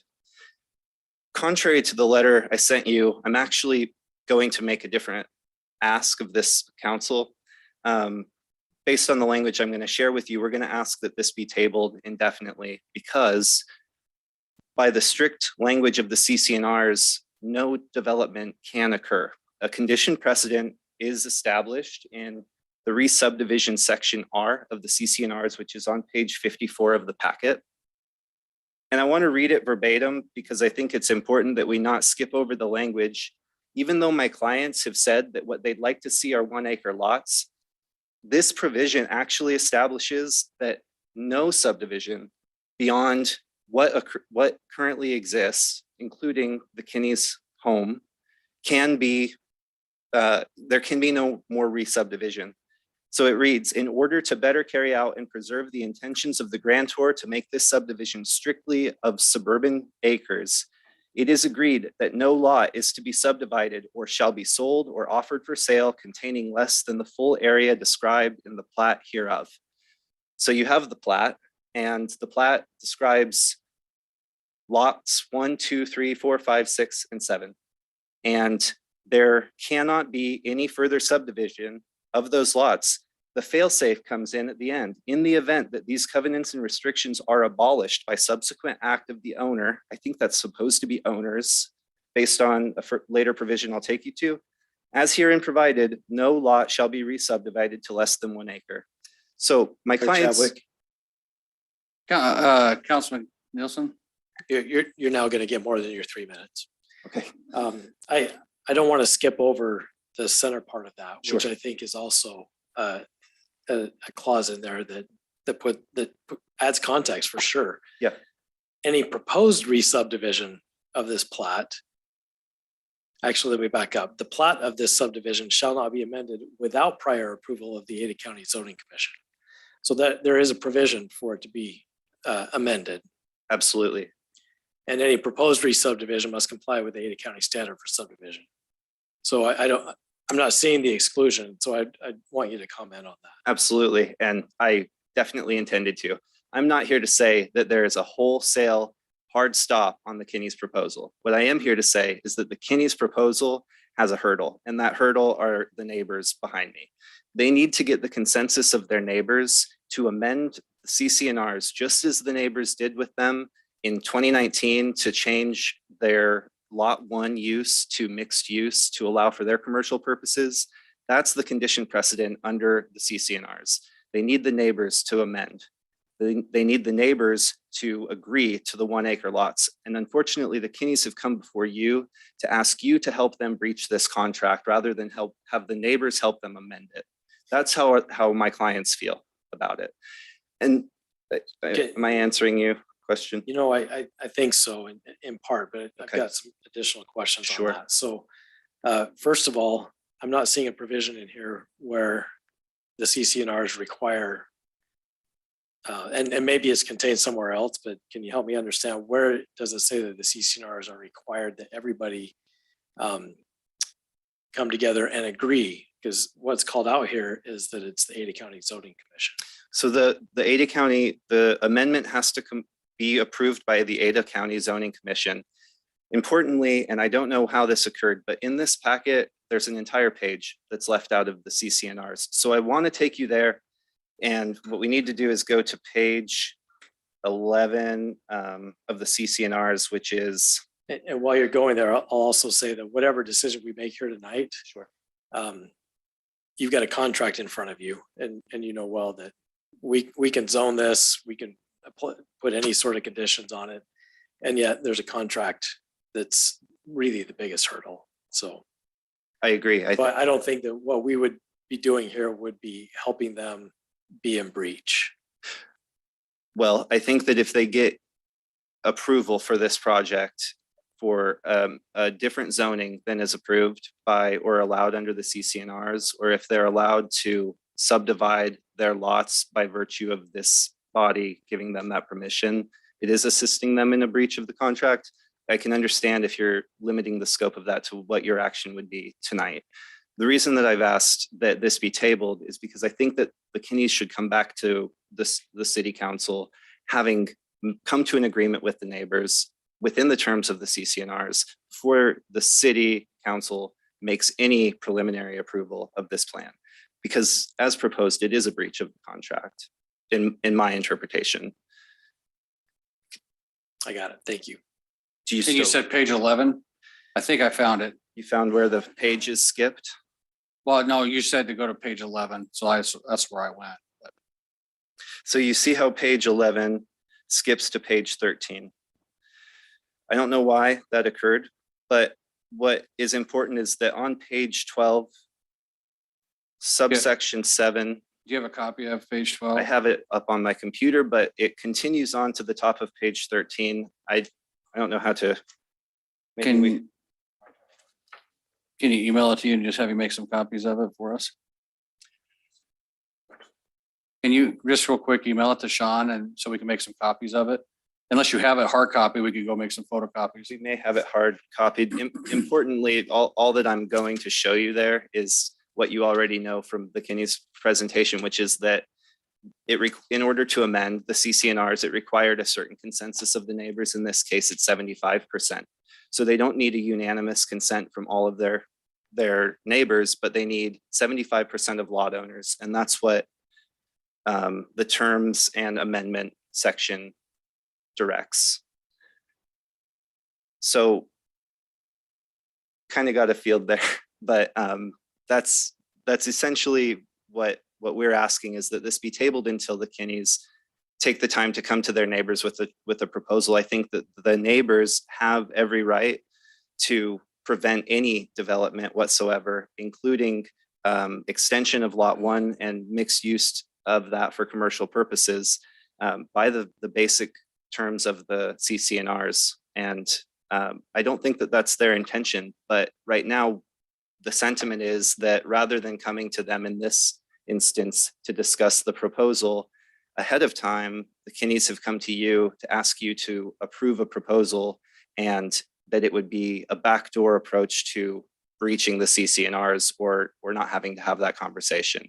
And yes, go Yeah, ahead. I'd like to, Mr. Mayor. Councilman Nielsen. Thank you. So just on that point, my understanding of the application before us here tonight is annexation and zoning. It is not a preliminary plat approval. So there is no platting of lots or declare, that it's an R1 zone, which I find to be consistent with your CCNRs that says no lot shall be less than 1 acre. And so and maybe that's something staff can help out with, or you care to comment on.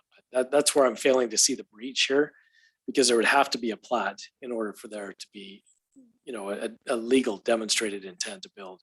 What we've been presented with is a plan, certainly, and or a couple of different concepts actually. So, but until we have a plat, there really isn't anything to work with.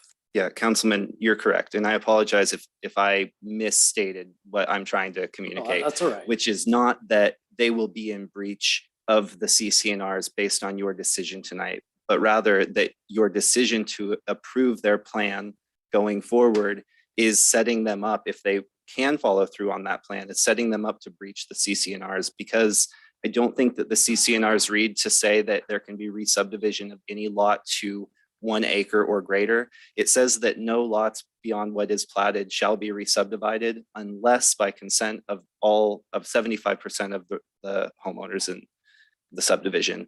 The same applies to the conditional use permitting and commercial use of lots. And so that was the bulk of the presentation that I heard. And I'm simply saying that there could be a breach if the neighbors aren't consulted first. I guess I'm in line with Councilman Nielsen. We're not providing we're providing an entitlement of R1 if it gets approved that way. There is no preliminary plat for us to deny. I mean, anybody could come in and ask for an entitlement with, at any time without having a plat that's actually being brought forth that would violate that. And I think he stated that several times, that if he wants to annex his property into the city and gets an R1, that's all he's getting. He's not getting an entitlement to start construction or build anything. There's still a lot of parts I think that have to be vetted out, and that happens often. Sure. Right? Sure. I have a question as well. And this is only pertaining, thank you for the color, by the way. This is only pertaining to what we're talking about is commercial use, the barn. That's already been approved. I mean, so if we table this, they can't even do that. Well, And that is already acceptable from what I've heard. So I like the idea, and I also agree. This isn't a breach. This is simply coming into the city and designating an R1. And I know we're pretty certain R1 is happening if it goes that far. In fact, it's setting parameters tighter than anything you could have at this present time. But it does not allow a single thing to be built, doesn't allow a rock to be turned. It's simply setting a parameter. I don't see the breach, but I understand where you're coming from. And I guess if there's a concern, if the council's willing, you can put it in a development agreement saying that it must be worked out as well. And that's perfectly acceptable too. So I think, Mr. Hawes, you are bringing up valid points. I want to be clear, and I apologize again. I am not trying to say Hey, that you're an attorney. You don't have to apologize. My whole family's attorneys, man. I never hear apologies from them. So you've been really gracious with me then. You're okay. I'm not trying to indicate that my clients will claim that there has been a breach based on your action tonight. I am saying that the plan as proposed, even with the home drawn plat map, if there's an intention to build houses or to have commercial use on the property, that is a violation of the CCNRs. right now, and there needs to be a discussion with the neighbors first. That's what I'm trying to say. So I'm not trying to restrict your action as a body tonight. Mayor Chadwick. Councilman Nielsen. Yeah, I thank you for that distinction. I think, you know, as the plan was presented, we asked a lot of questions about the plan. But just to represent to everyone here tonight, there is a distinction that I draw between what the application is before me and what the concept that's being, you know, thought about and talked about is. And really the presentation of that concept and the discussion around that, from my perspective, is really to help me understand, is an R1 zoning appropriate for what is being contemplated here? But more importantly was the discussion around, you know, the ITD lot that's owned there, the request for mixed use to apply outside of that, you know, existing lot 1 parcel and things like that. The rest of that discussion, it may have felt like that's part of the application, but I think that's just context around what is possible. And certainly I don't see that as part of the application or any sort of approval that would be made here tonight. And I don't know if that puts you or your clients at ease at all, but there is a legal distinction there. Sure. I appreciate that distinction. You got, Mr. Mo, you got, I'm giving you more time if you want it. I think I'm all right. You're Yeah. good. Any further questions of Mr. Mo? Okay, thank you, sir. What is buzzing on me here? Oh, okay. Hang on a sec. Hang on. I think we're good. You're good? Okay, all right. Okay, Mr. O'Neill.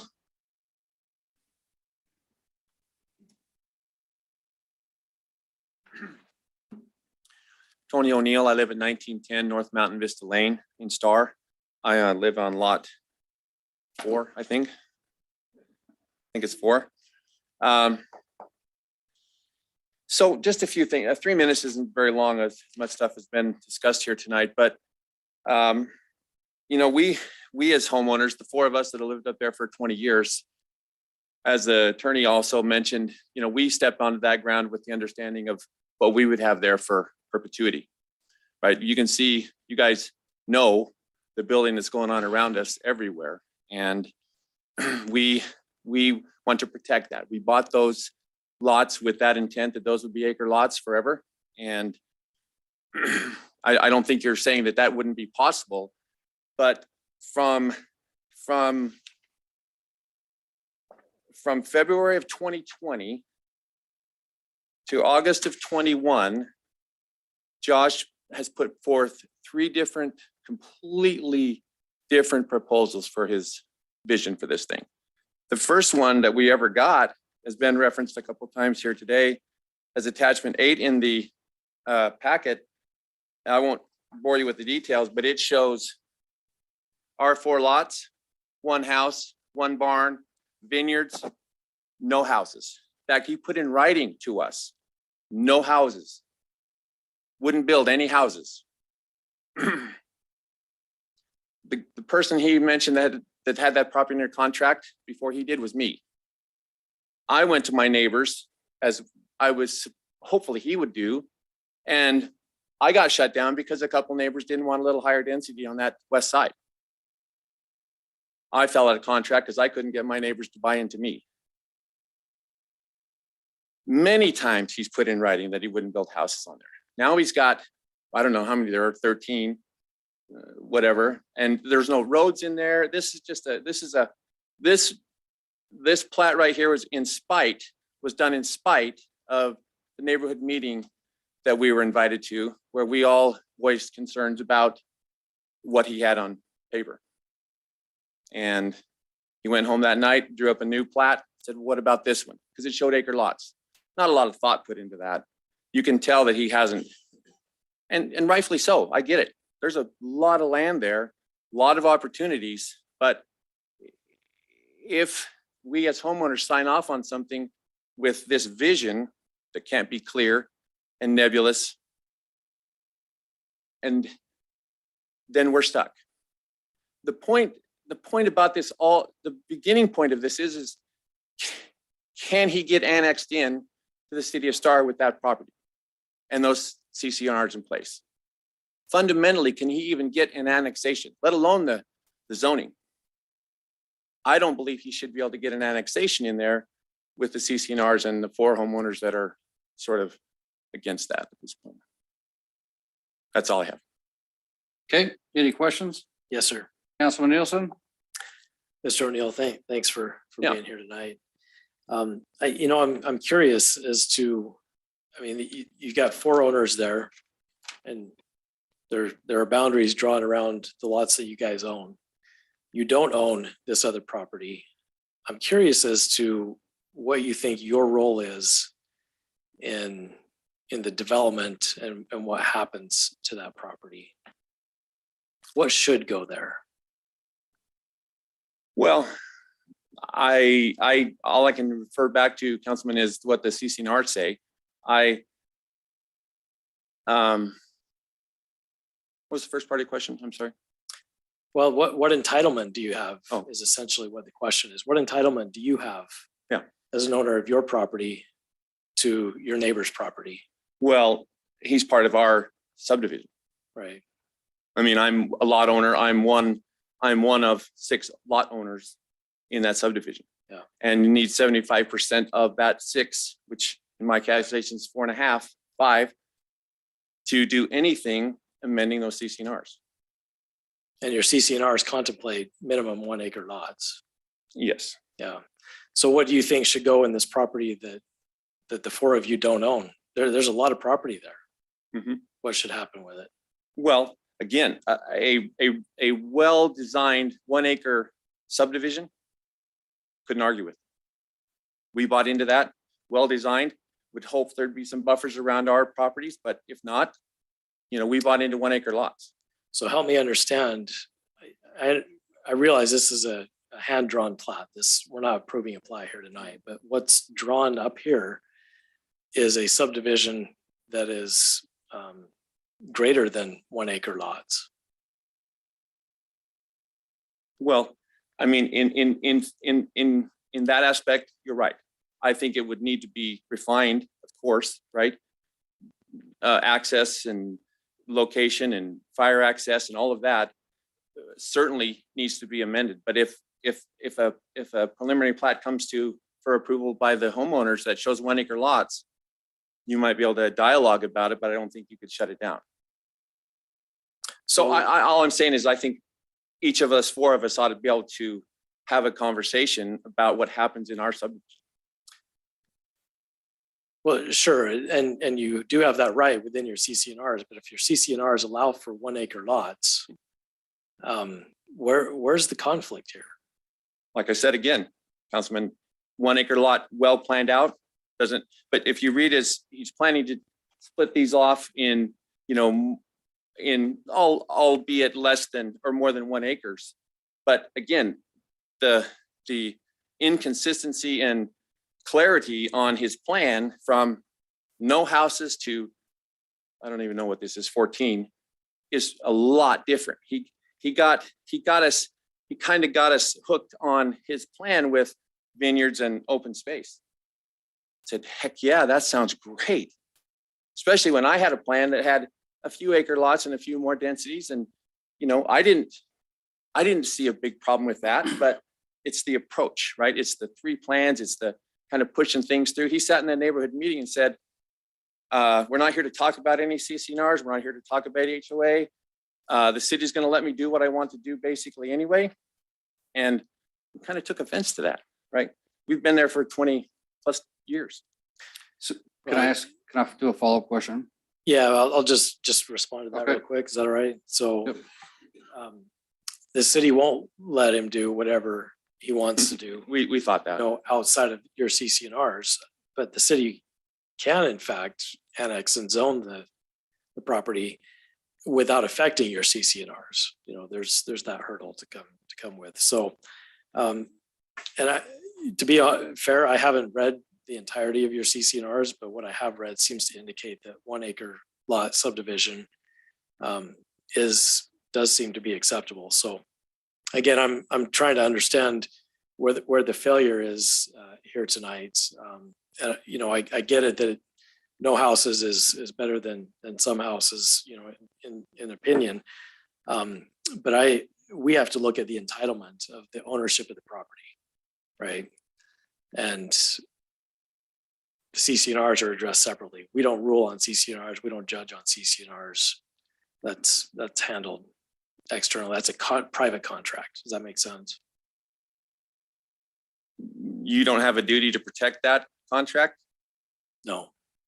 Well, I think we are protecting that contract by virtue of us saying that we don't want to see him roll over the mixed use into that eastern edge like he proposed. I think that's been brought up on several occasions, right? And maintaining all the R1 status on there.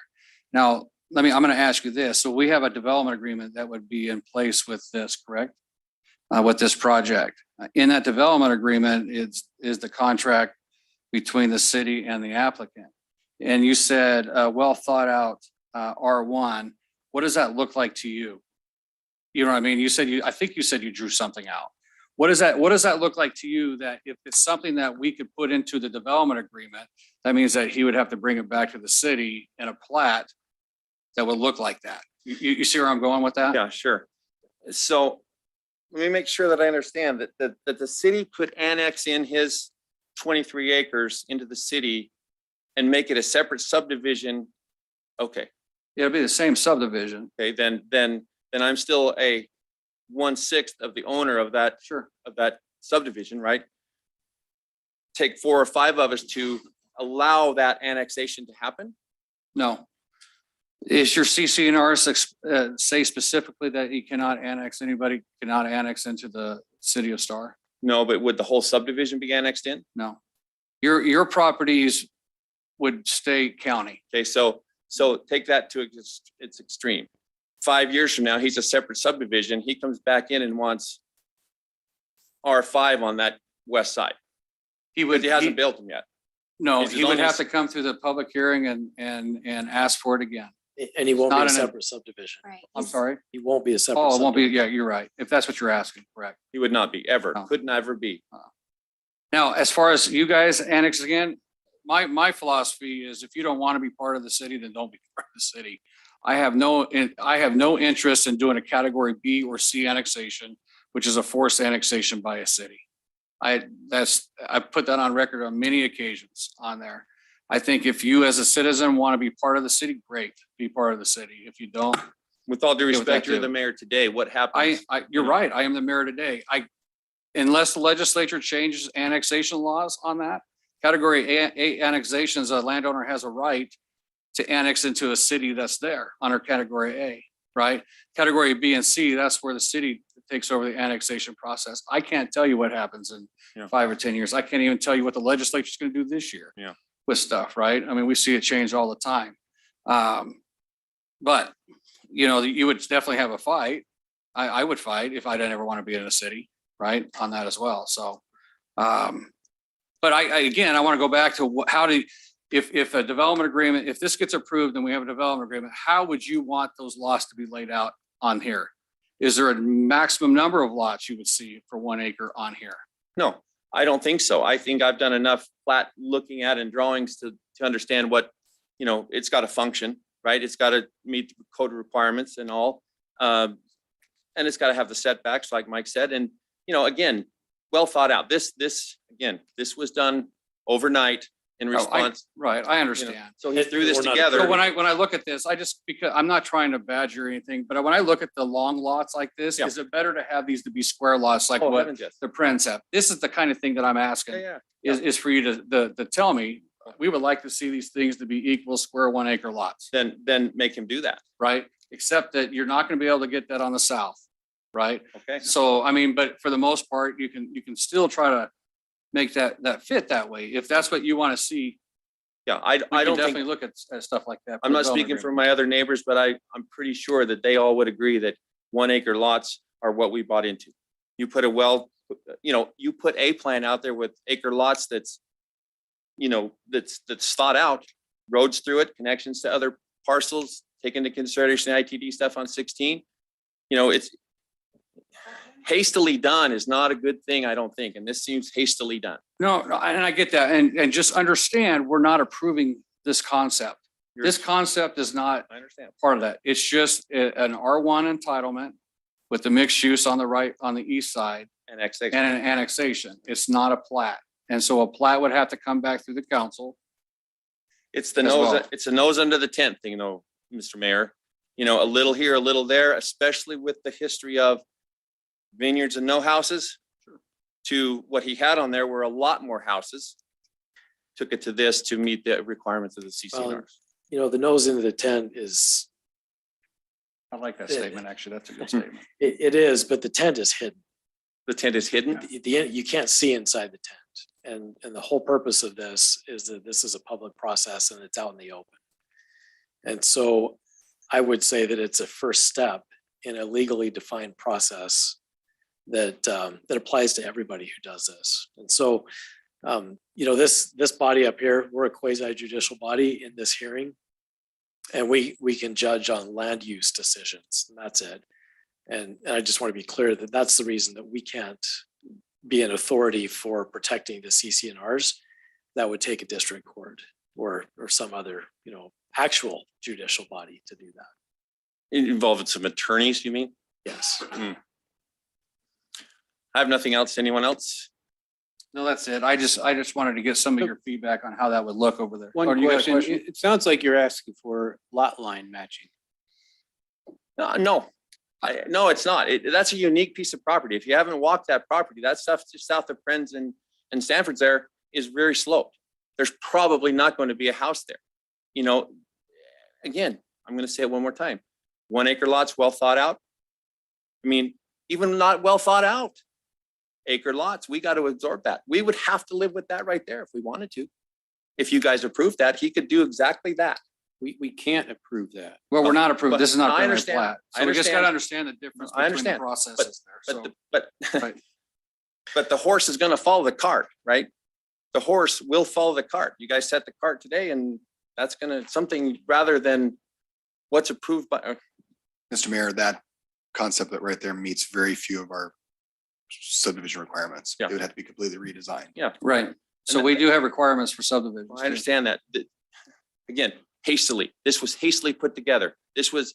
Let me get. I won't share with you what he told me in the neighborhood meeting, but there's motivation for him to get the lot 1 done. There's motivation for him to get lot 1 done, get some commercial activity going. He had to have something in that to show you guys to get that approved. And so that's how this process is going. Yeah, I mean, that certainly is the process. And as the owner of this property, I think that's completely reasonable for them to be taking steps like that. I just want to say I really appreciate the dialogue here tonight. I think you've contributed a lot to the discussion and to my understanding of where at least yourself and perhaps some of the other homeowners are. All of you have here tonight. So thank you. Okay. Anything else? No. Mayor Chadwick, sorry, I'm the sorry. quiet last one. So just so I am clear in my mind, so I am hearing then that you would support, if there was no plan in front of us, if we didn't have this concept here, the idea of you would support 1 acre lots, correct? Have Yep. to. Okay. Have to. And we are not changing, we have, no control, we're not going to do anything with the CCNRs. In fact, we might, if we do approve it, put something in as a condition that they will be adhered to help support that. And when we do have a preliminary, if we have a preliminary plat come back, that's another opportunity for you to, provide all of the detail input at that time. So, yep, thank you. Thank you. Okay. Thank you, Mr. O'Neill. Okay, that's all that signed up to speak. The applicant could come up and rebut. There was more, I thought. Well, there's plenty of people that signed up, but no one checked to speak. And what's your name?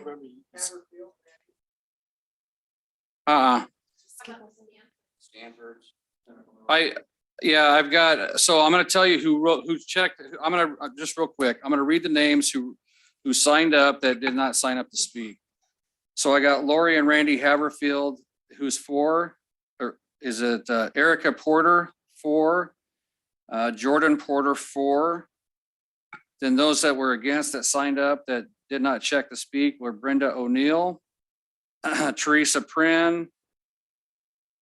Is that Jeremiah Prin? Yes. Jeremiah Prin, James and Michelle Stanford, and Amy, is that Steinmeter? Oh, okay. So that's who signed up, and those were against, that didn't sign up to speak on there. So, huh?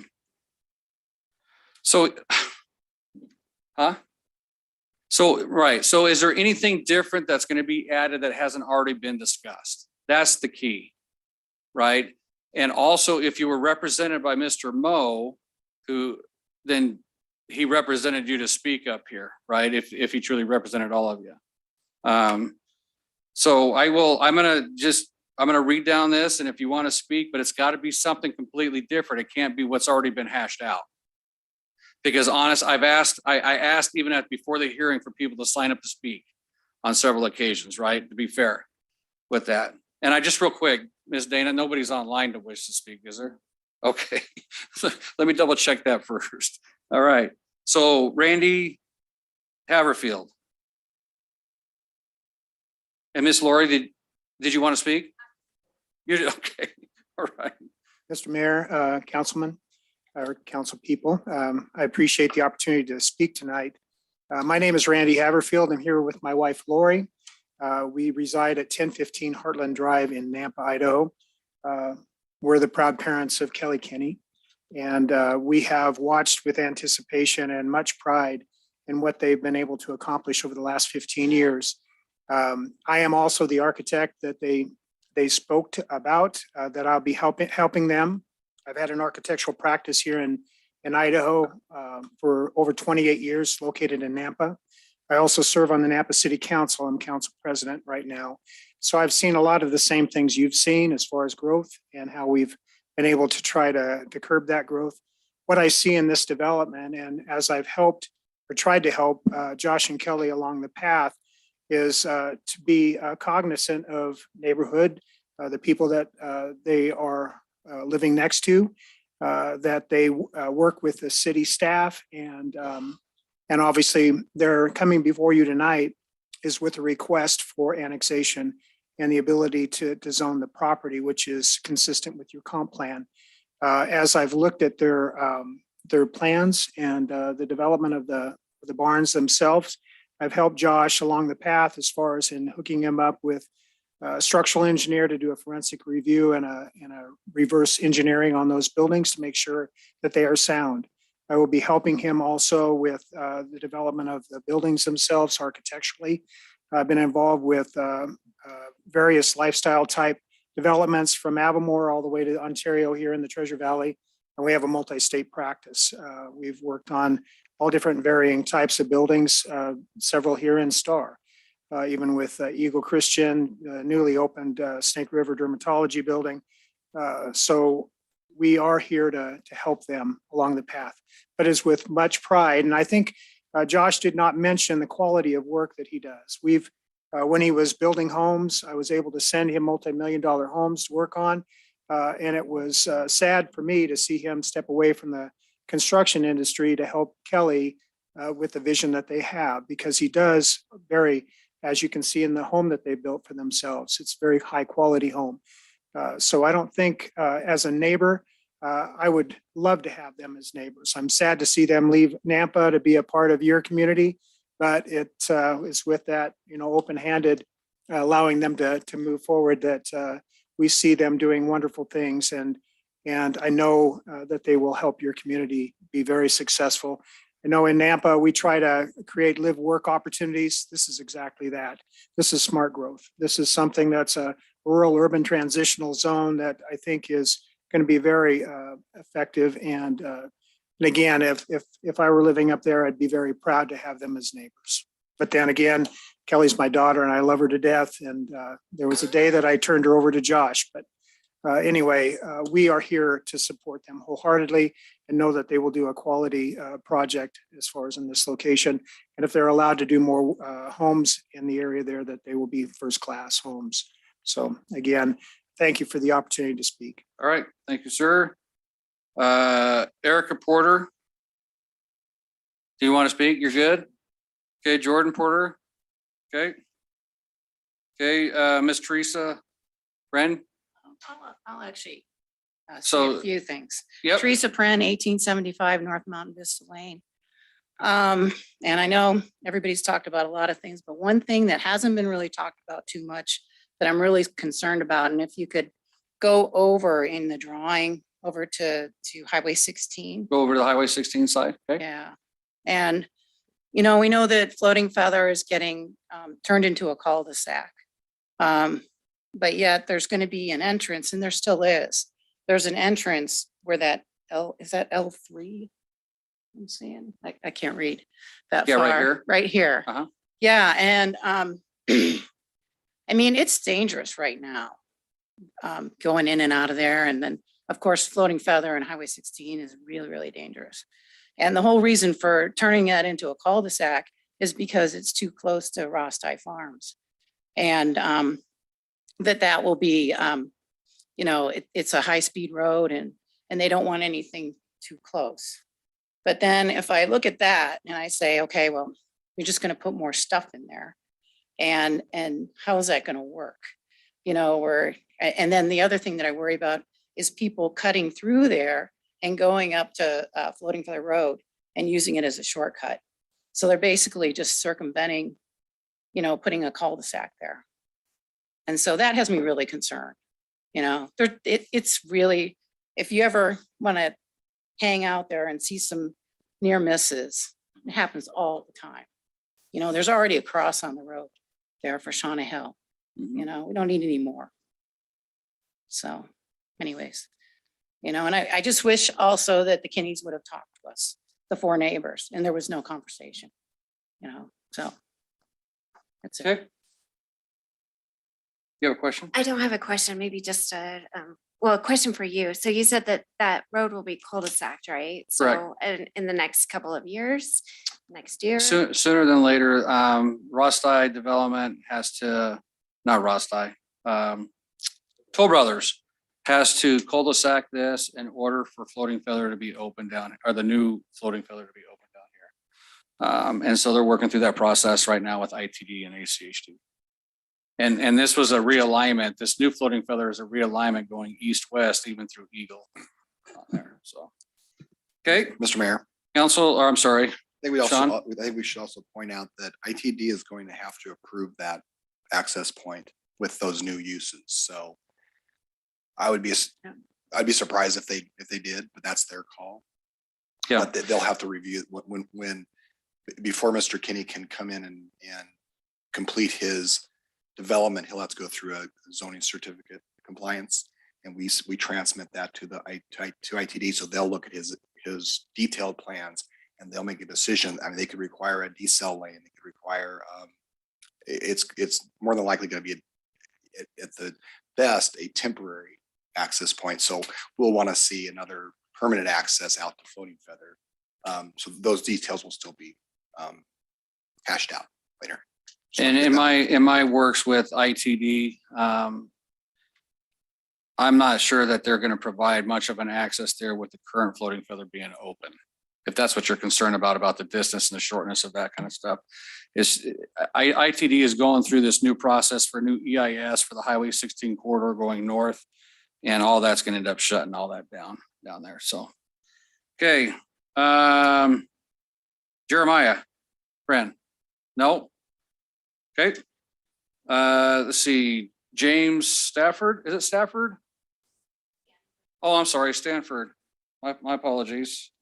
You don't want to speak, Mr. James? Okay. Miss Michelle? Okay, go ahead. Okay.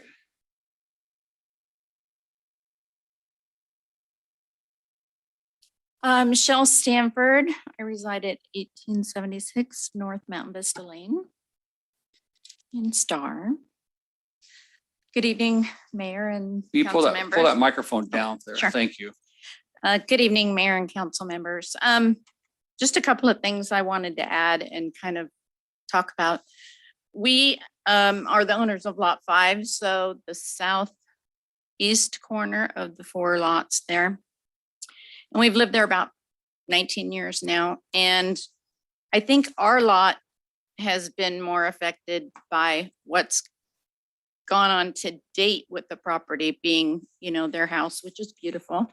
And what currently is going on. Our backyard faces them. So we do a lot in the backyard, dogs, you know, fire pit and entertain out there. So anyway, we just want to say that we respectfully ask you to table this until we can determine how the application and the CCNRs can be addressed between us. We are welcome to open discussion between all the homeowners of the subdivision, come to an agreement on making the development agreeable to everyone concerned, and have the Kennys resubmit their application to you for approval at that time. We think it's super important to talk together about it because we've kind of been a little bit in the dark about it and not a whole lot of discussion prior, well, when this plan came out. Okay. One thing I do want to say is this plan that he has showing the lake that's currently been dug was originally there was going to be one closer to where the commercial area is in that corner, and there was going to be one down in the western corner. And so that kind of got thrown in there, which, you know, it is his property and we all understand that. But I encourage you all to take a drive by, see the site, see how the land, the topography is, and take a look at what's sitting there right now. I mean, it's just acres of dirt in a big hole. And now it's winter. But you know, it's kind of an eyesore, and with the commercial portion, I'm all for what they want to do with that lot 1. And that's why we all agreed with him on letting them do their dream there. I don't think any of us have any problem with that. That is also kind of an eyesore, and he mentioned it tonight with all the cars. It's kind of like a car impound, which isn't really part of that agreement that we signed off on. It's really bad. So I'm glad to hear that he's going to do something about that. Those are my concerns right now. Like I said, you know, we're for getting together with all of them and discussing it so we can make a nice place for everybody to be. Okay. Thank you for your time. Thank you. Appreciate it. Okay. And then Miss Amy? I'm sorry, I didn't hear you. No. Okay, thank you. All right, so we got through everybody on the list. All right, so we had the applicant come up and rebut. Let me hand that over to Sean. Thank you, Mr. Mayor and city council members. I think in rebuttal, I just want to clarify a few things. Addressing the commercial lot, I think we kind of spoke to that we're okay keeping that within the 2.5 acres. So I just want to clarify that because Michael spoke to that. You know, we've been quoted out of a letter that we sent to our neighbors that was like a welcome to the neighborhood in reverse. It was us saying, we're your new neighbors, and this is kind of what we have as a dream for this property. And we did talk about, we want to put vineyard all over the place because, like I said before, we love the idea of that as a backdrop, and there was a lot of sloped ground here. I want to point out that 2 of the HOA members immediately told us that that was not in accordance with HOA. We couldn't put in a vineyard, including Mr. O'Neill, who said he would love to see a vineyard, also told us that we could not put in a vineyard because it was not allowed in the HOA because it would be a commercial use. And so there's a lot of conflict, I guess, in what it feels like our neighbors are willing to see and what they won't. I also, just to address the idea of getting together and talking this out, that's just a lot trickier than it sounds. All of the communications that I have had with my neighbors, I have been the last one to communicate.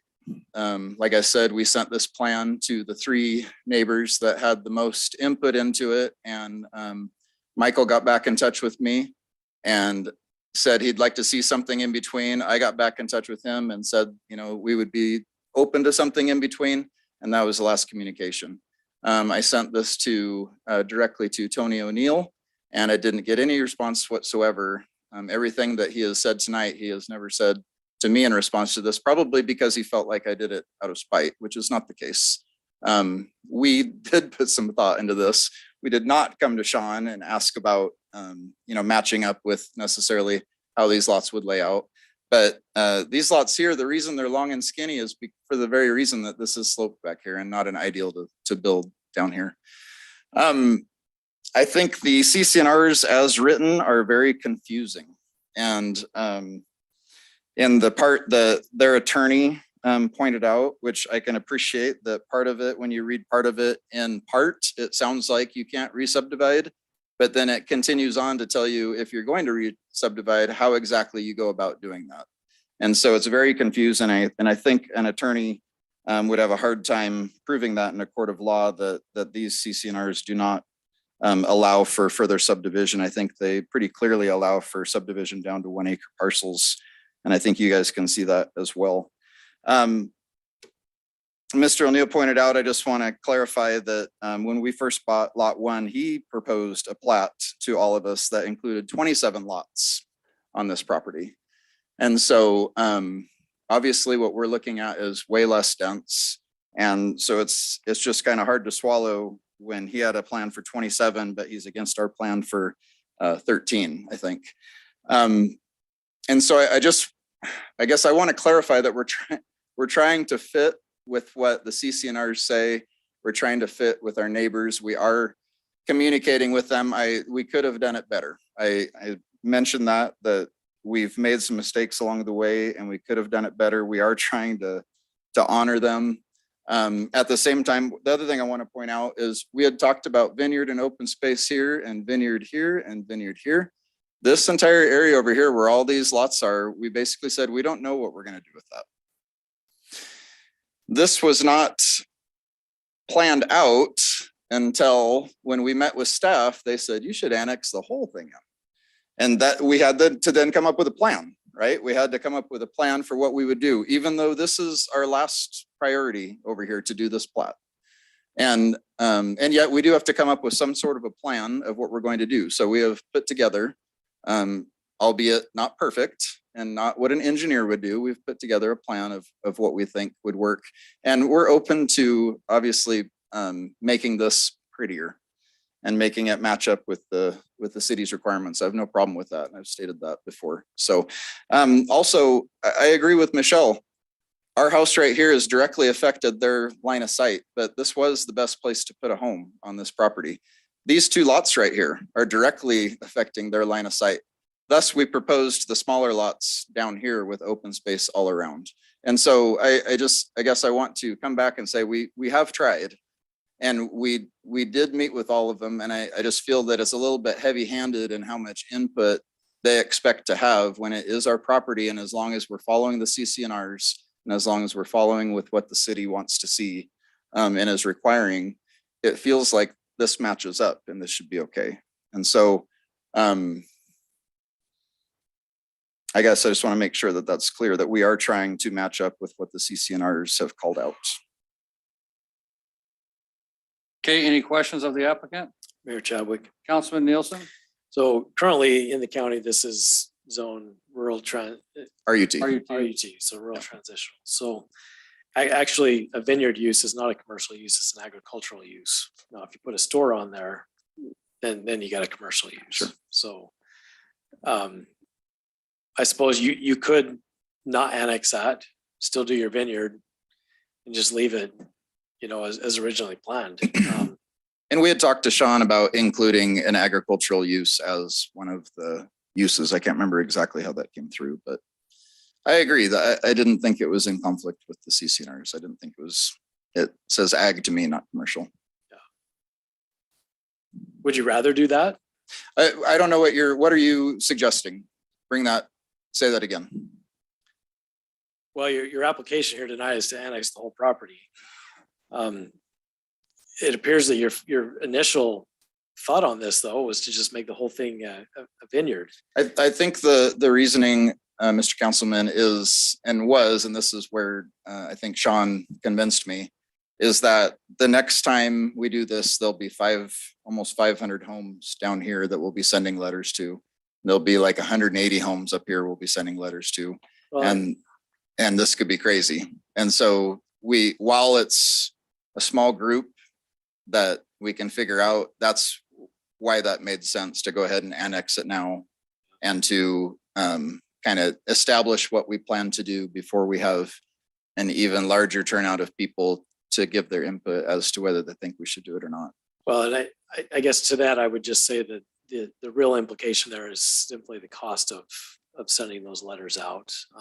Because the law is still the law, regardless of how many people comment and have an opinion about it. Yeah. So what you're suggesting is basically leaving the 22 acres out. Honestly, the other I'm thing. not suggesting, I'm asking what your desire is, because Yeah. If you want to do that, then perhaps the path of least resistance is to just leave it in the county and do that. We put an R1 zoning on it, then an agricultural use. I don't know, without looking at our code, I'm not sure that that's an automatic use for you. I'm not sure either. For some reason, I thought Sean had stated that was one of the uses that we I could. think on an R1, it is a use. It would be until he subdivides it into smaller lots. So it could maintain. Yeah. All right. So you could still do that regardless of the zoning. I think that was really my biggest question here tonight. And he can maintain his ag exemption as long as it's over 5 acres. Yeah. If you wanted to do that. And I guess there's one more thing that I'd like to address that Michael talked about. Changing this from lot 1 to parcel 1 or whatever. And we don't want to add confusion, and we're not trying to do anything underhanded. We're not trying to slip in commercial here. We're fine. I just want to reiterate, we're fine keeping our commercial for the time being here. And if we're able to do something, or we have a plan to do something more here, we can come back to the HOA to talk about that. Okay. Any further comments of the applicant?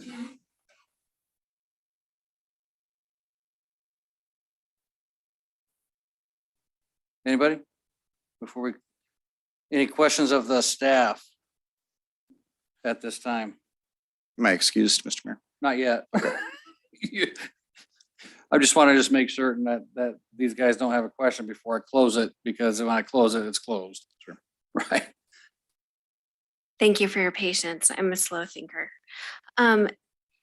So regarding the planned unit development request application, items in there that are open, or what are you looking for in that? I'm not sure I understand your question. So the request for the PUDs, because he's got a mix of commercial and residential on here, is that correct? So is it just for the uses? Or, well, yeah, that mix. Right. But So the beauty of a planned unit development, you could put all sorts of restrictions, whatever, on a PUD also. And it pre-approves those specific uses that he requested. Correct. that are in the, well, That- it doesn't, I guess it doesn't apply that are in the CCNRs, because that's been taken out. Correct. And Right. staff is recommending that we adopt those specific Use those same uses or ones. prohibited uses per the CCNR Yeah, agreement. okay. And I think everybody's in agreement with that. Or I don't know. It might be early for that. You will have to ask during Yes, deliberation. I will. So, I mean, I guess there's also things in here about for the PUD pathway connection, parking, but can we leave that open in the PUD? Okay, and not include it? Like, do we need to include it and that it'll be, like identified in the future? or just not include it at all? Yeah, I think once, if he comes back and requests a preliminary plat, that would be the time to get at least the portion of the pathway, for example, along the south, and some of those details can be. But I think you need to put it in your PUD as what you're wanting to see. Correct. So when they come back with a preliminary plat, you get what you want to see. Or you could put it in the development agreement. The Right. development agreement Or would in be your more development appropriate. agreement. So if you have a pathway that you want done, and you want to see, you need to list that out as a either a condition of approval or in your development agreement, which I think you should put in your development agreement. Does that make sense? Yes, it does make sense. But the applicant has to agree to that also, correct? The pathway. So if we are requesting a, even a gravel pathway, is that something like, I mean, now is the time to ask, like. Well, so here's, he did, but here's my philosophy on this too as well. It's an annexation, the request an annexation in the city, and it's a PUD. Even if the applicant doesn't necessarily agree to it, you can still ask for it and have it put in your development agreement, and they can decide not to sign the development agreement, and then annexation doesn't happen. Right? I mean, it's as simple as that. Correct. I think it's okay to ask for it now. And I think since we're planning on putting in a road there, basically, we can put down gravel and have it be, what it will basically be a gravel road that can be used as a pathway. Multi-use path. Sure. Basically. Yeah. And again, that would have to be coordinated with the irrigation district. Correct. And the irrigation district may come back and say, absolutely not. Okay, I think the other items that are in here are probably taken care of in the CCNRs. Okay. Yeah, okay, I'm good. Any further questions of the applicant? Because he wants to sit down. I think. Thank you. Okay, thank you. Good, thank you. Appreciate you. Okay, I am going, do you got questions of staff at this time? Okay, I'm going to close the public hearing. It's 9:41, and we're going to move on to council deliberation. Mayor Chadwick. Councilman Nielsen. This hearing, I think, took a lot longer than anybody anticipated. We've had a really good discussion here tonight. I just want to really express appreciation, for everybody who participated and testified and really brought forward, a lot of good topics for consideration here. I do want to call out, we've had a couple of requests to table the application. And I'm not sure that the tabling achieves, the request for which it was made. Is what I'm saying. And I'm struggling. I can't remember the words specifically of our last person that testified. And so that probably makes that comment just seem like rambling, but really what I'm looking at here, the request for annexation and zoning, I'm generally in favor of it. The annexing property into the city gives us the opportunity to plan it. It gives us the opportunity to help ensure that what does get built there is consistent and provides a nice transitions where possible. I love the fact that this is 1 acre and that your CCNRs keep it at 1 acre. Like Mr. Robbins testified, there's just not much of that going on in Star. I'd like to see more large acreage properties be designed and developed here to help maintain our rural atmosphere and look and feel. And so from that perspective, I think that the possibility of what this application presents is attractive to me, being the minimum 1 acre lots, and really these lots are specified at greater than that. I'm anticipating that your property, the big hole that's there for the lake now and all that kind of stuff, that's going to be smoothed out and you'll make that a beautiful place. And some of those concerns, over time as things are developed in the landscaping, that will look well. I'm satisfied that what's being proposed meets our comprehensive plan designs and actually exceeds it quite significantly in some areas. It doesn't anticipate you know, the plat on here, which leaves that open to, you know, the applicant working with the neighbors and really coming up with something that is acceptable. And I would encourage those conversations to be had just to start fresh. Draw a line, start fresh from where you're at, and not rehash anything that even occurred here tonight. And let's just talk about what's possible here for our community and for a neighborhood and for a really peaceful and wonderful existence. I'm excited to see the corner develop here in a commercial use along the highway. And I would encourage strong consideration for that mixed use zone extending out to really build out a buffer a little further away from the highway. That's a noisy road, and the more that we can put in that small space, you know, density wise, whether it's residential or commercial, mixed use or whatever, the more of a buffer we're going to have for everybody coming up off of Highway 16 into that area. And so I would encourage everybody to put their creativity hats on and really think about, you know, the possibility of buffering and sound control and things like that, while making that a really useful space for an attractive place for people to come and do commercial and other uses, you know, perhaps even residential there as well. So with that, I'm in favor of what's before us here tonight. And I'll yield to the other council members for some Any further discussion. comments or discussion?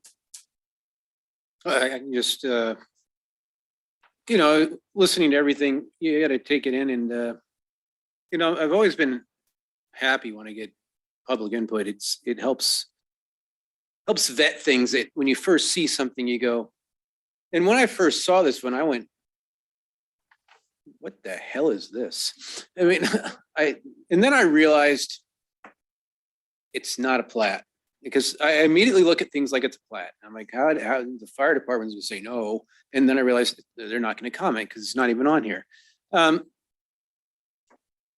One thing that Councilman Nielsen said that I've always been very strongly supportive of is, if it's gotta be here, I'm glad the city of Star is allowed to have the opportunity to help develop it, because if you don't annex, you can just watch. And that's all you really can do. And annexing it in R1, and Mr. O'Neill, you're absolutely right. This is not going to work. It doesn't work. This doesn't meet any codes that I can think of that we have. But annexing it R1 allows it to still, I believe you said, Sean, a vineyard type agriculture. So that's still an opportunity. And we're definitely not going to authorize anything that violates CCNR that's already been established. I'm quite comfortable with the commercial part. The mixed use part, I would be insistent that it has to be R1, because like Mr. Nielsen said, there's a lot more discussion that actually has to happen here. But locking it down to not let it go beyond R1 is something that I'm looking at as well. It's going to lock it. It can't go farther than that. And that's as far down as you can go in a city that I'm aware of. So I am generally supportive, but I know that I sometimes wonder why they did decide to annex the whole thing when it's obvious they have no real intention for the west half, at least at this time. So maybe that will go to agriculture, but it will never go past 1 acre lots, according to the CCR and according to what our code would be. It could never go past that, no matter who bought it, no matter who sold it, no matter who's on this council. So I'm supportive of that. Okay, that's about it. Anything, Mr. Jennifer? I'll add just a couple of items. Yes, I when I first saw this, I was not too sure either. So I really appreciate the testimony here tonight on both sides. And I think, you know, we've worked out a lot of the issues. And again, this is just, you know, what the picture in front of us is, it's just a plan. And what we're really looking at is the annexation, the land use, limiting it to the 1 acre lots, which, you know, is in the CCNR. So the commercial piece has already been agreed to in the neighborhood. And so I am And I think it meets all of our requirements for annexation. And so I also am in support of it. So I just want to make a comment real quick, that if you make a motion to approve that that we clarify that it's an R1, because a lot of places in the packet calls it an R3, even on our agenda. So that like lot 1's mixed use and the remainder is R1 in your motion. That's what was requested. Staff's recommending the R1. Yeah. Yeah. And also that any existing neighbor in this neighborhood is not annexed. I think that's very important to me. Well, it's only, the only piece that's annexed in is this. There's nobody else that's involved with this. Right, just So making legal, sure. the legal description does not include those folks. Right, but like you said, it's Yeah. a voluntary annexation. Nobody's coming along because they have. Correct. So Mayor Chadwick, I'll go ahead and take a stab. Okay. All right, so I'm going to move that we approve Star River Meadows. Oh, no, sorry. That was hours ago. Yeah, geez. So the Josh Kinney annexation zoning plan unit development. I don't have to read the numbers there, do I? No. So, okay, so we are gonna move that lot 1 is commercial, Mixed use or commercial. mixed use. Lot 2 and 3 are residential with R1 zoning. And with the conditions that the applicant adhere to the CCNRs. And then mixed use with the specific uses as outlined, correct? Yes, As and with outlined. yes, with that meet their CCNRs Correct. that are outlined in there that, Yes, yeah, And they're outlined in the staff report. in the staff report. I would request another condition that the sidewalk be installed.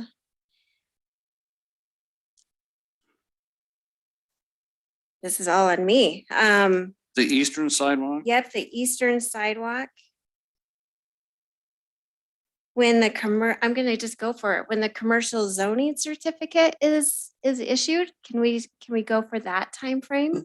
It was requested for 3 years, so you could put within 3 years from the approval of the annexation, the sidewalk shall be installed Okay. south on the south side of Floating Feather. On the south side of Floating Per Feather. HG Yep. requirements. Okay, Is that For what 3 you're, is that years. what you're intending?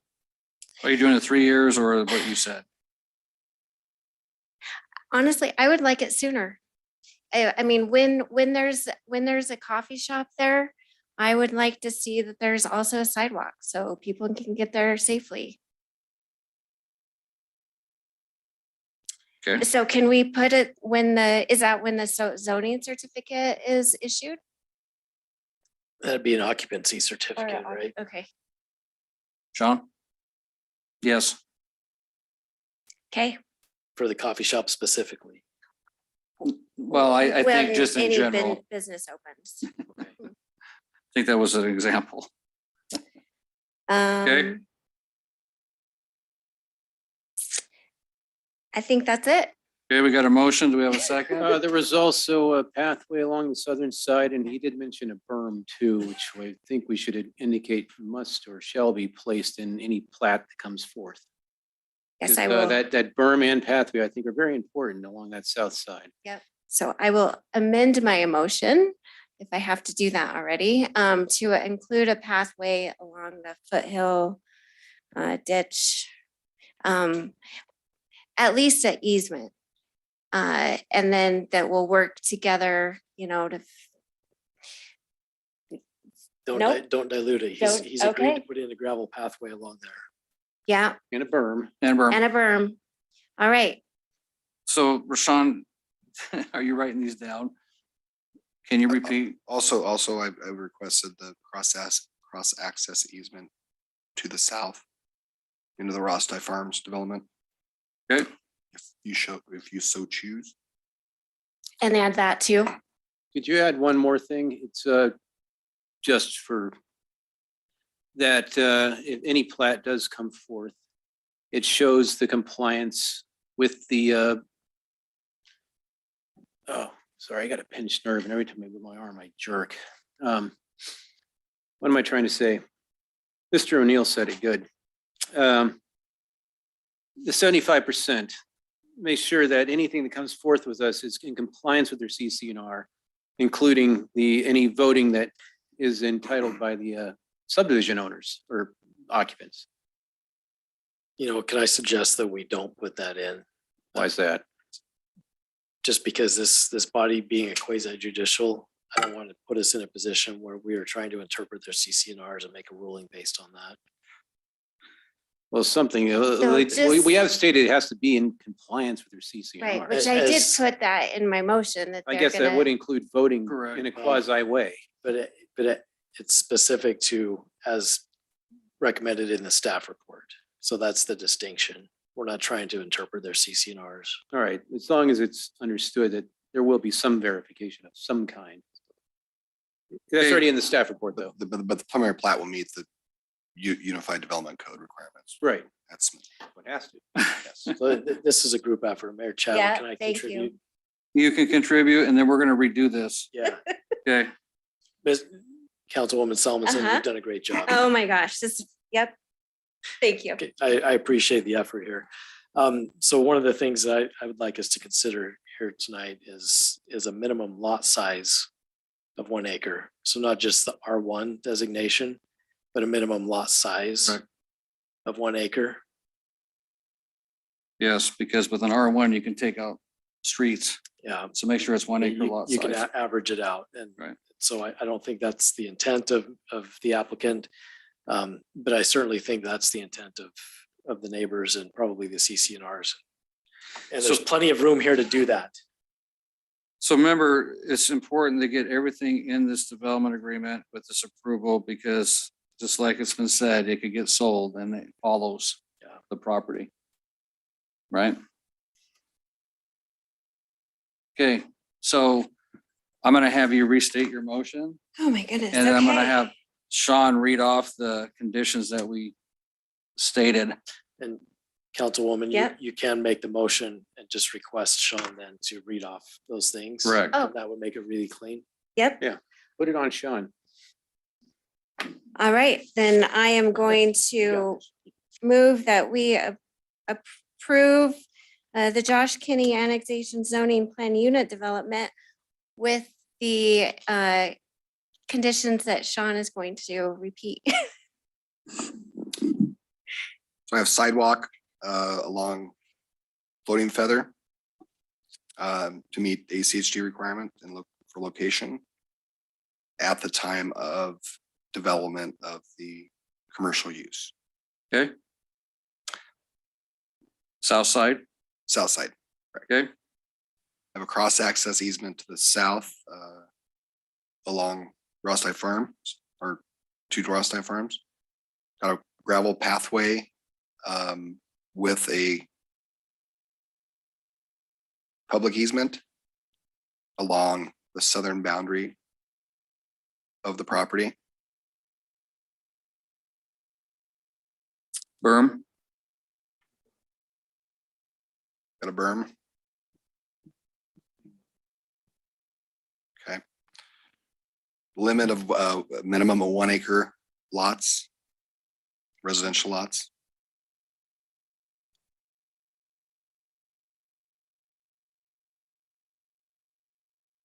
Lot lot 1, and I'll bring back wording for you guys for the findings. But lot 1 will be zoned mixed use. The remaining property will be zoned R1 with minimum 1 acre lots. with minimum 1 acre lots. And then we'll adopt the uses requested by the applicant.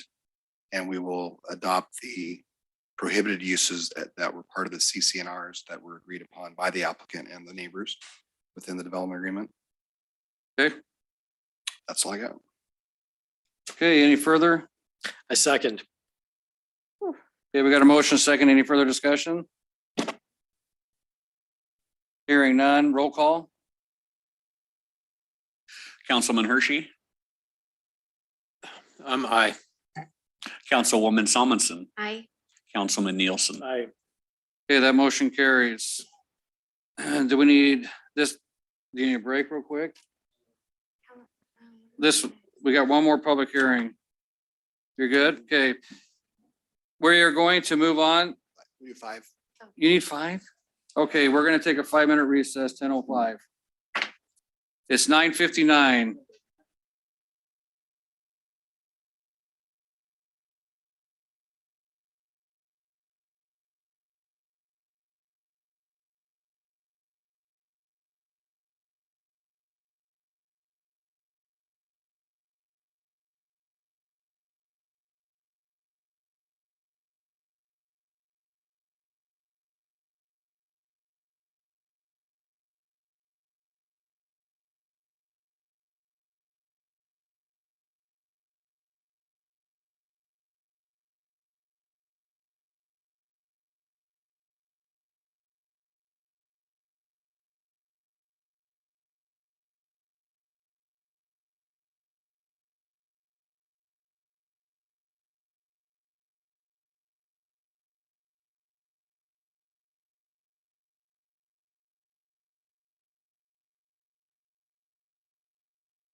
I can make it quick. Okay, we're gonna bring the Star City Council meeting back to order. It's 10:05. We're gonna move on to item 7C, the public hearing on the rezone of State Street and Union Street development. I'm gonna ask the council if they have, I'm gonna open the public hearing right now. I'm gonna ask the council if they have any ex parte contact or communication related to this project. No. None. Okay, hearing none, I'm gonna turn the project over to the applicant. Mr. Jeff Likes, please state your name and address for the record. Jeff Likes, 1119 East State Street, Eagle, Idaho, 83616. As you know, we're here for a rezone and a design review for the northwest corner of State Street and Union. No address yet, but that's what it is. We're going to trying to rezone to the central business district, which is consistent with the surrounding zone and the comprehensive plan. With that, Trevor, Mr. Mayor, if you can go up a couple sheets. There's kind of our elevations we have. I think in your packet, you've seen the site plan.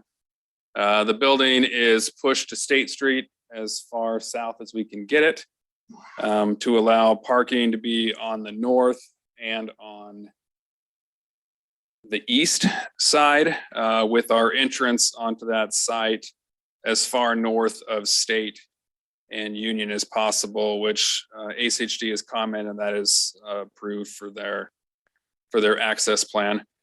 We are also providing future cross access to the neighbors to the west. So as that develops, we worked with staff to, as that develops, we'll continue to have that cross access there to the west. Right there is kind of where that cross access will be. At this point, I think there's a residence that is here. And then next to that, I believe, is a coffee shop. In our design of that, if you can go down, Mr. Mayor, a couple sheets, get to the elevations again. We have a stucco design, base of CMU, storefront glazing, faces the south and the east and the west. Ample glazing there along the street, places for these two tenants to have some patio space out along State Street as well. Right now, we have a sandwich shop that's looking and a local pizza joint that wants to be in the building. So they are going to be part owners in the building. So, and I will stand for any questions. Any questions of the applicant? So real quick there, Mr. Jeff, is this following our new architectural guidelines for CBD that we kind of put together for the architectural overlay? I believe it does. This was submitted prior to that. I know. Coming together. But I know you've seen them. We've seen them, and our project down the street has them. It does have kind of wood look siding there on the end. Like I said, there's some base of stone and stucco there. And then we have metal siding on that far east side. So I think it fits right in there. All right. Any questions of the applicant? Mayor Chadwick. Councilwoman? So there's still some, a little more work to be done with, like figuring out the parking lot and the fire access and all. And is that correct? Or the parking that you have here, is that what you anticipate? Is that the plan? Yeah, Mr. Mayor, Councilman Solomon, no, the site is worked out. The fire department has agreed to this site. As of right now, fire can come in 150 feet before they will back out. And so we meet that requirement to come in. When future access goes in across that area there on the back, that's when it will connect across to there. But parking here is worked out, as much parking as we can get on this site as possible. Okay. All right. And then, so what are your plans for like street lights, sidewalk? ACHD has, or ITD kind of runs that portion. There is sidewalk along there. There is not. There's no sidewalk, so we'll have to put curb gutter and sidewalk in, and we're okay with that. we don't have a survey quite yet of what is out there, but we will have whatever is required from ITD and ACHD. Curb gutter sidewalk, probably also along, possibly along Union Street as well. Yeah, I think ACHD is gonna require it along Union, That's right? required, isn't it? It's gonna be. So, I mean, there. they're gonna have to do what's required. Yeah, we'll do whatever is required from that. So the southern boundary of this, Mr. Jeff, is just right on the easement then, line of ITD then? That's correct. Yeah. Okay. Yeah. Yeah, just I never- outside of the right of way of whatever they're gonna futurely do on State Street. Right. Okay. Any further questions of Mr. Jeff? And the parking place spots, they meet our code. Is that correct, Sean? There's enough of them. My concern is we don't have many restaurants, as you know, and we have a high demand for them and they're going to be busy. And you mentioned Bobby Jean's just a couple doors down. That parking lot gets very full and people have to park across the street and then cross on foot, and it's very dangerous. And so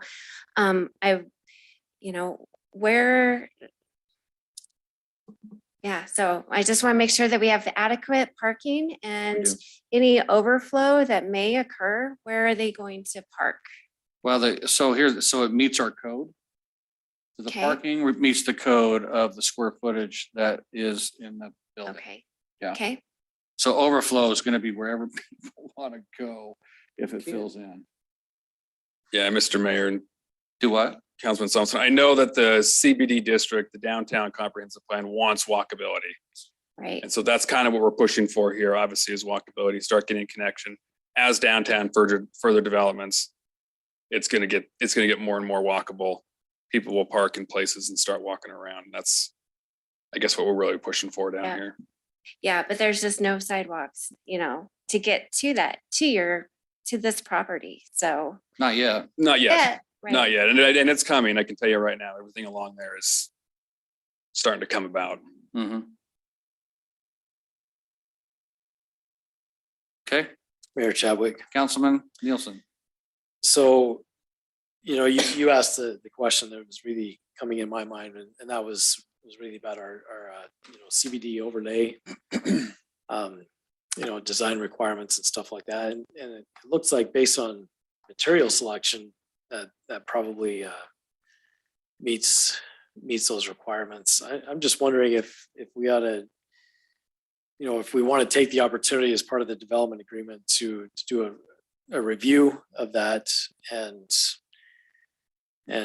make that part of this development, since it did come in before we had those requirements in place. I mean, are there things, maybe it's a question for staff and you as the applicant, are there things that don't meet those requirements?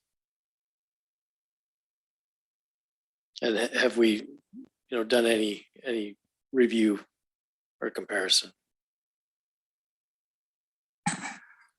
Yeah, Mr. Mayor, Councilman Nielsen. So I have looked at it.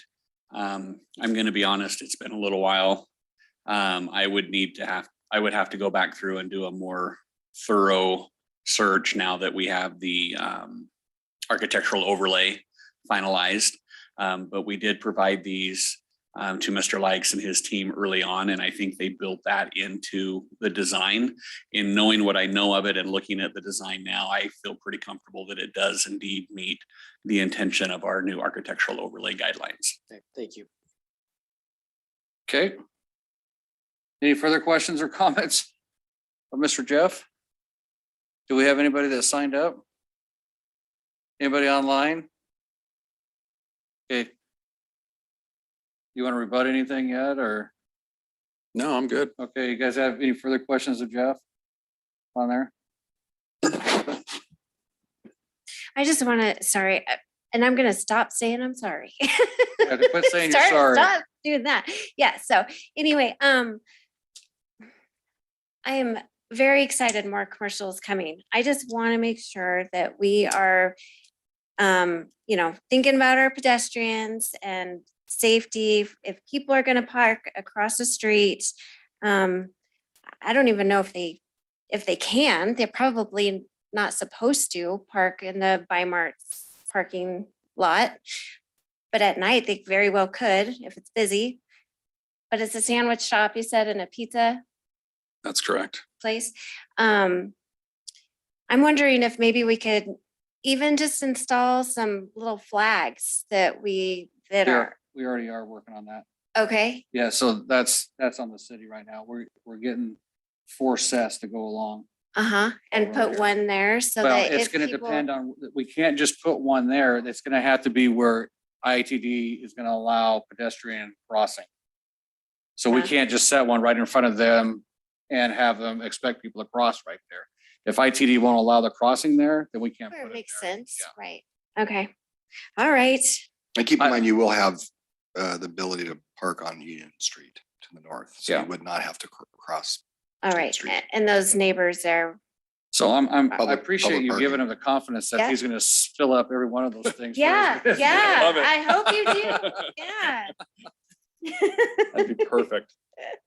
But we are working on pedestrian crossings all along that area because we know when it gets Yeah. widened out to 5 lanes. So it's Mary, gonna that's be- Really, nothing we yeah. can put upon the. You can't put it on the applicant. And no. the parking meets our code, correct? We're kind of in Yeah. a dilemma because The end we're of the we're conversation. technically, we're downtown. So we want to promote Right. as much, I as know. much square footage with our retail and our restaurants.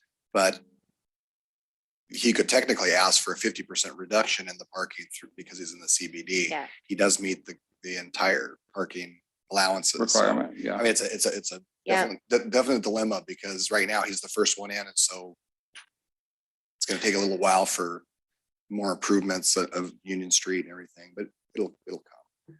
By my count, he's got more parking than Subway in the bank. Yes. I think the fact that he is on the corner of Union as opposed to being further down where you're more apt to try to risk your life going across the street, going across State Street, it will help it. Yeah. Yeah. Okay. Anything else of the applicant? Mr. Mayor, staff is going to recommend in the development agreement, in addition to the future cross access to the west, is that the applicant coordinates with ITD and our city engineer on the placement and timing of the sidewalk. There's no need for him to be doing it if it's not going to match up. I think he can even probably pay for it and have it done by our contractor when we widen. So when, portion. yeah, so I'm gonna ask the question, Jeff, what's the anticipation of this being done? Because we're in the process right now of, we're at like 30% drawings for widening from Star Road to Canada right now. You're asking when we want to start this? When do you think is gonna start I'm that? asking to get me a building permit. Tomorrow? But you gotta have him approve the finding or get the findings out. That's how fast they want to Okay, go. so we'll have to. No, we'll have to, yeah, we're gonna, I'm going on vacation. That's right, And he he's goes gonna on make vacation for a executive week, decision, executive orders tomorrow. So we'll get you Ryan Morgan's contact and we'll just put that in your motion that they'll work with our engineer on that, just so it gets done right the first time. Yeah, we're good One working with time. Ryan. Yeah. Yeah. You know what we're saying? But to answer your question, it is pressing, we get moving. That's it. I mean, we're ready to go now. Okay. Yeah, and I guess I feel more comfortable with that side, that Union Street. I didn't realize it was on like the entries off of Union Yeah. when I was first looking at it. So since it's off, I'm more comfortable. Mr. Mayor and council, so he is 4 spaces short based on his square footage. Oh, you are 4 spaces Yeah, short? so he would need to request, and he can do that at this time, a reduction in parking per the CBD requirements. Or you make him knock off part of his building, which I don't think you want to do. No. So again, the CBD allows up to 50% reduction in parking. Okay. So hearing that, anything different? And again, the reason we don't have this is it's actually 2 separate applications. That the rezone is separate. The design review is handled through the zoning certificate. And we're waiting for the rezone application before we reviewed that. So it's good timing. He can ask for the reduction right now. Okay.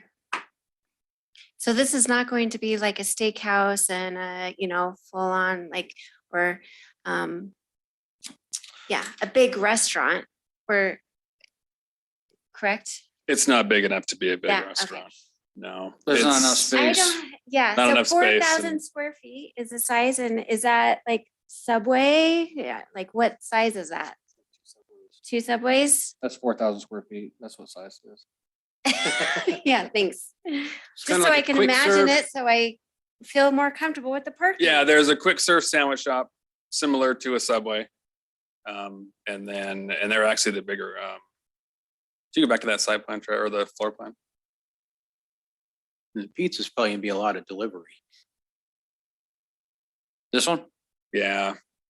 So your pizza place is 2,400 and the Subway's about 1,400. Subway JM? style. Does It's that not stand for? Subway. Does that stand for? Does that stand for what I hope it stands for? Could be. No comment. So the parking is gonna be what it is. I mean, if we're gonna develop our commercial, we're gonna have to make concessions on some of these lots that are postage stamps like this, in my opinion. And when you have cross agreements, eventually, when that develops to the Yeah, when it west, develops to the west, it'll all, get you more know. parking and stuff down here in downtown.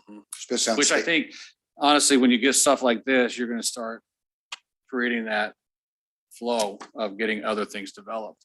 Yeah, we've had this discussion with our developers that we are the first ones in and they're like, man, this needs to get. So as we're the first ones in, it'll steamroll everything else going down. Yep. Yeah, especially on State Street because once they take right away, you're really Right. minimizing these. So, Yeah, there's quite a bit of right of way coming out. Yeah. Go ahead, Councilman Nielsen. so do we need to have you say the words, I request reduced parking according to do the that. CBD? Yes. We'd also like to request the reduction of parking for 4 spots because we're in the CBD zone. Which you can do as part of the development agreement. So we'll build that into the development agreement. Should you choose to vote for it. Okay. Any further questions of the applicant? Okay. No, you sure? Yep. Okay. All right, I'm gonna close the public hearing at 10:23 and move to council deliberation. Mayor Chadwick, Councilman Nielsen. I move that we approve rezone State Street, Union Street development with conditions that we also allow the reduction of 4 parking spaces according to CBD, what's allowed by our CBD zone and other Cross access. and the applicant will work with ITD on the cross access, the timing and our engineer, on the cross access and the timing of the installation of sidewalks and things like that. And all other conditions as specified in the staff report. Okay. And I will include in here that I find that this rezone is consistent with our comprehensive plan and the zoning requirements and all other things applicable to this property. Perfect. You got a second? I second. We got a motion, a second. Any further discussion? Had me at sandwich shop. Hearing none. Roll call. Councilman Hershey, Aye. Councilwoman Solomon, Aye. and Councilman Nielsen. Aye. Okay, that motion carries. Thank you. See Ryan for your permit. It is Tomorrow. 10:24 and we are going to adjourn. Thank you.